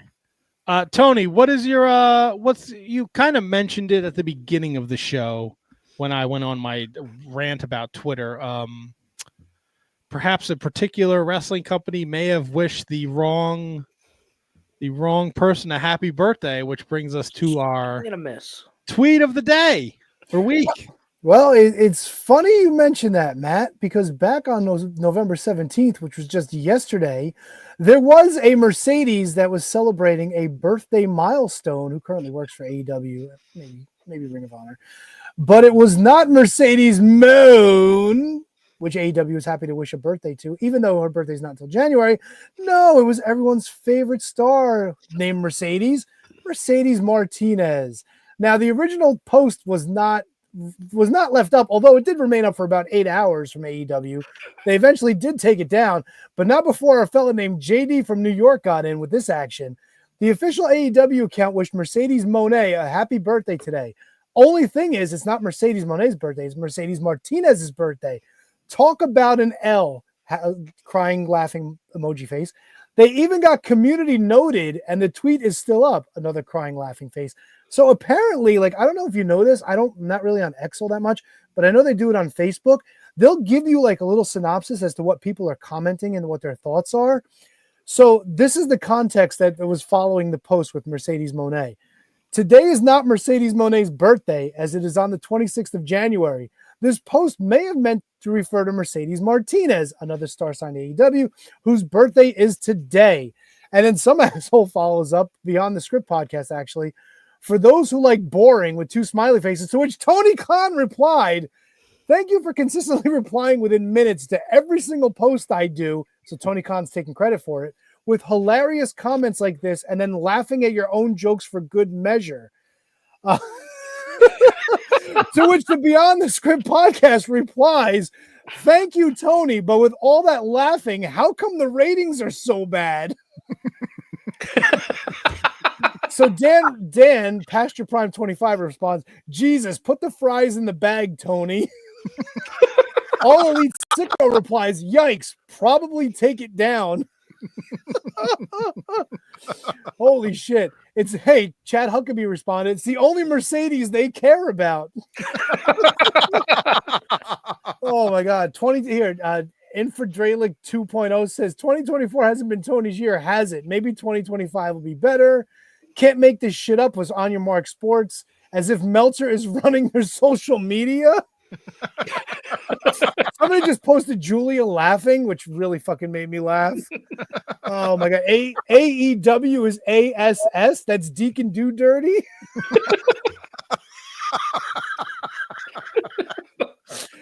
Somebody just named IMG Image 1991. What a damn shame AEW Tony Khan must not really give a shit anymore, huh? And somebody fight fan for man? I don't know. He wrote, "Oh, well, it was my birthday at least, so I'm glad there's a birthday post nonetheless." Oh, somebody posted it. I'm going to see if I can find it. There's that meme that they have from The Office with Pam, and then she goes, find the differences between the pictures, and it's the picture saying Mercedes Moné happy birthday and then Mercedes Martinez happy birthday, and it's just Pam going, "It's the same picture." That one really fucking tickled me. I laughed hard when I saw that one. And of course, for good measure, somebody posted that video of fucking Costco guy doing a rap. So I know Matt would fucking love that one. My God, man. Twitter is fucking magical. What a fucking fumble by AEW. But not to fix it. People automatically, they just start "Hey, this is wrong." Fucking leave it up for 8 hours. Let's see what happens. Double down. 8 hours is a long fucking time. Sounds like Moxley needs to fucking start revamping AEW with their social media platforms. Just saying. That's your job. You should kind of be on top of that. And then Tony Khan has the balls to call somebody out and say, "Ha, you spend all your time looking and laughing at us." Fix it. Fucking fix it. Just put, hey, my bad. He should probably not be on Twitter. Oh, no, fucking let him keep on feeding him rope. Let him hang himself every fucking day, dude. It makes shit way more interesting when he just fucking snaps back at people. What he needs to do is fucking hire apparently Vince Russo, because that's what Justin Chronicle 1 year, according to Mr. Polacco. And I can't even respond because he fucking blocked us. Give Handsome Kevin his fucking book, god damn it. And mask. And the jock I paid strap. for the combo. Dude, really? Fucking. But he's taking bookings. Maybe you can book him out there in Minnesota. You can get him wrestling P.D. Brown. Yeah, maybe whoever runs the Twitter can reach out to you, see if you give him some bail money. Yeah, because he's known for really showing up and being reliable, all those things. It's disappointing. He was a nice guy to us until he. He's a hell of a guy. Until he Yeah, was He nice came on to our meet show you. like every other fucking week. Even when he was having his problems, when he relapsed, he came on like the next week. He's like, yeah, I fucked up. Willing to talk about anything and everything with us. He was a cool guy. And he started bilking our friends for money. Not once cool. a carny, always a carny. I guess so. I do want to tell you what Tony Khan should get a kudos for is licensing November Rain and using it to promote Full Gear. Dude, it's awesome. The video is fucking awesome. No, listen, I know people love November Rain. I get it. It's like an iconic song from like an iconic group of the 90s. But I fucking hated when ECW did it. Like, it just doesn't really? It doesn't fit, bro. It just doesn't fit. Like, if you watch the actual video and the story the video tells, and then you watch assholes hitting each other with chairs in ECW, I'm like, no, this just doesn't work, dude. I don't know. I don't know. I'm not a fan of it. If you like it, kudos to you. But really, I love. Yeah, and it's got nothing against Tony Khan. I WD. just don't like using that song for fucking wrestling. I just don't. I don't mind them using it for wrestling. I don't. But it's just another example of like lack of creativity. Just rehash something that ECW did. Go that route with it. Homage. I mean, with the same fucking song. And like and they promoted it. Like watch the debut of this video. Like I don't know. It's not. I mean, Again, I don't mind the tune, but it just didn't make. I wasn't like, fuck yeah, I got to see this. Tune in. You know what ECW debuted? The video for Fed Up. Because Perry Saturn was the fucking bartender. That's how you promote a video. Man, you guys are fucking miserable. I just don't like November Rain, dude. Like, I like it as a song. I just don't, not for wrestling. Anytime, fuck off. Brando, thoughts? I haven't watched the video yet. I gotta get on it, but I did like the ECW version. KJG, bring it up. I too have not seen the video. All right, but it's weird though because I did watch all AEW other than Rampage this week. Yeah, it was at the end of Collision. It's fucking awesome. I love those ECW November Rains. Was that after the Mox? Was that after the Mox promo? Yes. Oh, I stopped watching it. Okay, I didn't know. That fucking guy. Whoops. I didn't know they were going to do a video. They promoted it. Wait, did the video last the entire song? Yeah. Oh my god, it must have been like fucking 9 minutes long. Yeah, man. Oh. What is it? Tony Khan thinks he's fucking Dave Geffen now? Dude, you're out of your balls. It was awesome. Fuck off. Ah. Yeah, it actually was kind of weird though, because I was watching. I guess I was watching with the audio off, and I was like, wow, there's a lot of time left after this Anna J fucking no disqualification match. I'm like, what could they possibly be doing for this? Like, is Mox gonna beat everyone up again? Is he gonna beat up the Dark Order? Nope, it's a Mox promo, and then apparently this November Rain video. So let me ask. I will go back and watch now, obviously. What was in the video? Like, what were they highlighting? All the Full Gear. So, like, Tommy Ishii was in this? It's not a Full Gear match. Wait. When's he wrestling Jericho? Next week. Next Wednesday. Yeah, the week after Wednesday. Why would they not put a Ring of Honor title match on an AEW pay-per-view the way they always do? Well, they got Costco guy. Told you. Costco guy is in the pre-show. Was not on November Rain. I missed. Boom. He's the Thunder. in the November rain. MJF Roddy Strong, Jay White, Hangman Adam Page, Private Parties, Outrunners, Kings of the Black Throne, The Acclaimed, 4-way match. Mercedes Moné against Chris Statlander, Swerve Bobby Lashley, Jack Perry, Daniel Garcia, Will Ospreay, Will Fletcher, Kyle Fletcher. Will Fletcher beat Will Ospreay. John Moxley, Orange Cassidy. I'm not gonna lie, other than like Jack Perry, Daniel Garcia, I'm actually looking forward to this show. God, Orange Cassidy's gonna win the world title. No, he's not. No. Oh God, we have to make picks. Yeah. Kevin, sleep in on Saturday or something. You got it. Not you, the other Kevin. All right, my bad. Yeah, he's not. He's gonna pick like he slept in. I wouldn't doubt Yeah, you being awake could only hurt your chances. You might want to let Molly pick him for you. Maybe I will. Let Yes. Nelly pick them for you. Oh yeah, get the 2 laundry baskets. Put your dog on the top of the stairs. Put the names on the baskets, and then throw a ball at him, or whatever ball he knocks into the basket. That's who you pick. I bet you he does 100 times better than you did. feed all the names to the dog, and whatever he shits out first, that's who you go with. Yeah, dig it out. My God, you and Molly looking through feces to make your picks. That would fucking really tickle me. Why? I don't know. You are horny. The two of you on the floor digging through like fucking turds. That is Oh look, I think it's just MJF. You know, you're gonna have a fucking fever dream about this. You fucking ghoul. Yo, listen. The Acclaimed. Kevin's dog is shitting out his brains. I can't wait till they fucking Gonna make the pick. Said he's gonna lose a game. Bro, Max Caster's raps suck. They suck so bad. They're fucking awful. So who raps better, Max Caster or fucking Guga the fucking Costco guy? Guga? You know what I'm talking about, right? You've seen Guga the chef, right? No, I never He heard of fucking it. looks like Costco guy. Oh, I thought you made that up. Who the fuck is Guga? Oh, Google. I think it was part of the oddities.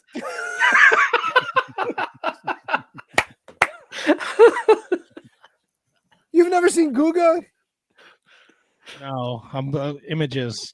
Oh, Is this I didn't know what PG, his Tony? name was. Yeah, it's he's- PG. The fucking bald, like white Asian dude. Yeah. Bald white Asian. I don't know, dude. The people I go to the bar with last week, they were all like upset because some fucking Australian breakdancer retired. Oh yeah. Oh, the kangaroo. Raygun.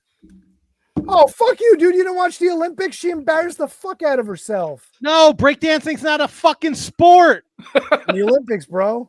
Fuck your Olympics. Stick your flag up your ass. It is down under, mate. Yeah. Yeah, Ray Gun. Everyone knew who Ray Gun was except for me. I don't know what the fucking Ray Gun is. I don't know who Guga is. Find Just Raygun's Google her. performance at the Olympics. They fucking wiped it from practically every form of social media. She retired. Oh yeah, she retired. She I gone. mean, in order to retire, KJJ, you kind of have to have a career. No. She retired. Historic. First ballot Meltzer Hall of Famer. I tell you what, though, it's a shame. Not bad on the eyes either. Shame she fucking duped an entire country to go to the fucking. She fucking broke dance like Elaine. Oh yeah, it was Julia Bennis. Yeah. Guga. K. Guga. Guga. Guga the chef. Guga.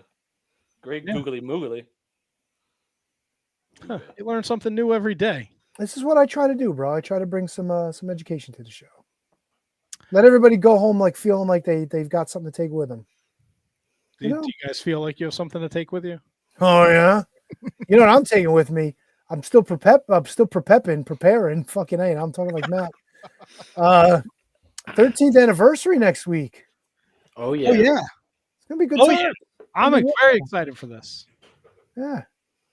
I've done nothing because I didn't think we were doing anything. But now No, I mean, I'm prepping games. I mean, if anybody else wants Right. some games. and you're the stuff. game master though. That's your fucking title. Well, I'm not prepping all the games. I mean, I wouldn't hate if KJG throws a couple top fives at us. I can do that. You know? I could pop out a Down the Aisle if you guys want. Pop it out. Pop Yeah. it. Pop it like it's hot. Pop it like it's hot. Oh my God. Kyle, you are the fucking best. I bow to you, dude. 13, somebody would definitely be there. I don't know. 13 might have aged out for Buck. I don't know, man. He's in the fucking clink now. He probably could take what he can get. Good point. No, wasn't.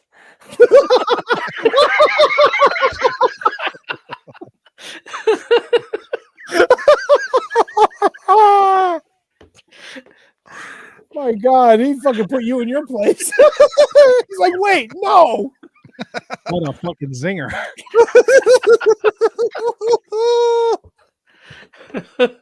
Fuck me. Well, we won't be on X next week, but we'll be on all the forms of social media and yeah. What do I even bother? Do I reach out to support again? Tell them we want our fucking money back. That's all. I don't know where to start. I don't know who to start with. Say, hey, cocksucker, give me Elon's email. The only plus with the only thing that makes it worth it is that we have the blue check mark, and Brundo has been booking pretty fucking solid guests. So yeah, but you can reach out to like anybody on it. Like, I get it. That was a great secondary feature that came out of what we spent the money on in the first place, which was to be able to fucking broadcast. If there's any seriously, if you are listening to this podcast and you know an account or a way to talk to somebody from Twitter, please reach out to us. Please. I want to speak to an actual human being who can tell me why this is happening. Is this something on our end? Is it because I called Twitter X a cock-sucking motherfucker?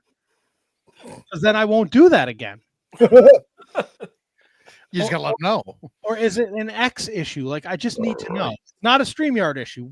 StreamYard finally got back to us and said it's on Twitter's end. Now Twitter says they fixed it. It worked for 2 days. It's broken again. So for the love of fucking God, please, if you hear my voice, if you watch this video on YouTube and you know somebody or you have a contact, please reach out to the Wizards. DM us on Twitter, wizardspodcast@gmail.com. Send an email. I'm begging you. Please. I'll send you a free fucking t-shirt. 2. A Christmas one. Help us now. Please. Yeah, Joe Walsh did send me a good option for a list for your anniversary show. He did. Maybe I'll use that. I'm going to write that in my little notebook right here. All right, so you see you're doing a little prep. List for anniversary. I mean, you got Joe Walsh doing it for you, but you're doing some prep.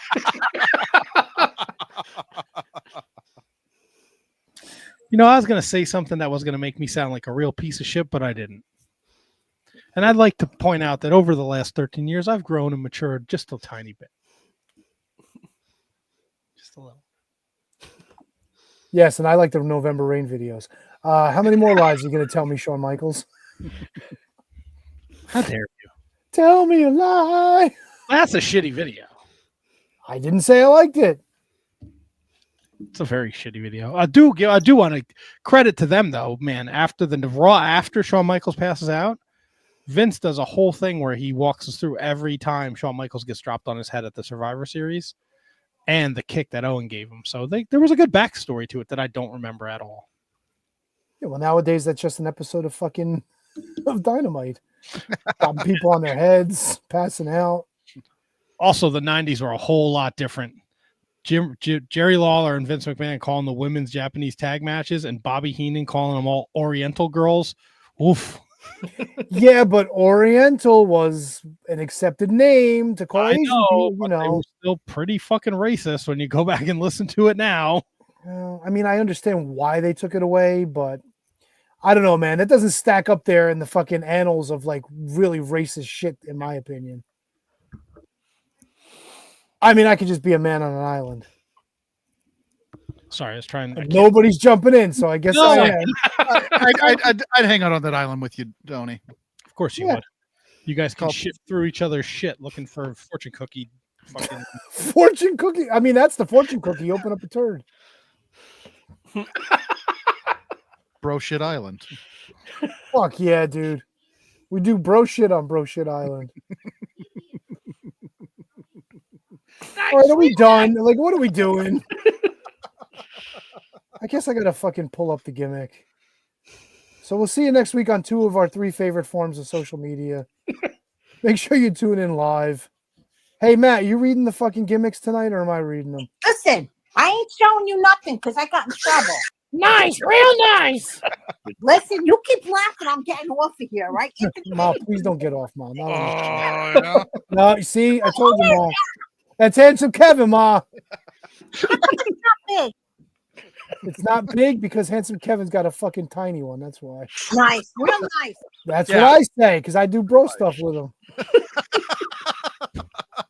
I'm in the show. Yes, you are, Mom. Yes, you What's are. going on? What's going on? Kevin showed me his little thing. No, nice. Maybe real I'm nice. the Vince McMahon of the sea. All right, I gotta press the button. I can't do this anymore. Her dress is so pretty, even though it covers her kitty.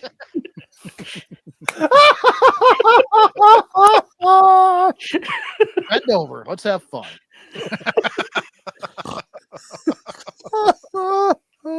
Yeah, speaking of peanut butter off the balls.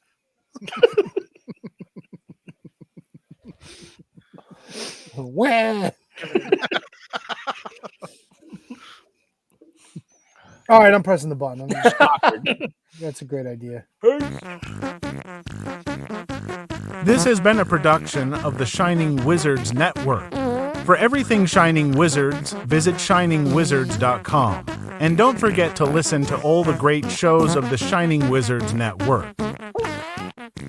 We'd like to take this time to thank the executive producers, Manny Kratzo, Mike Peterson. Mike Peterson back?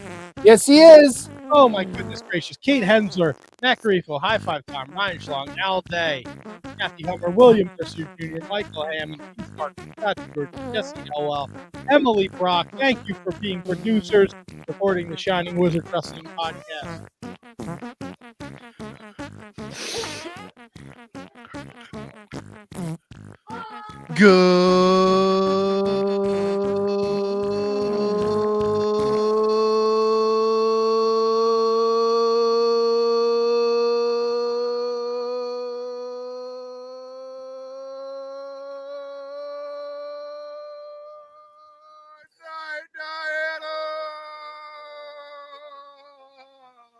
But I love balls.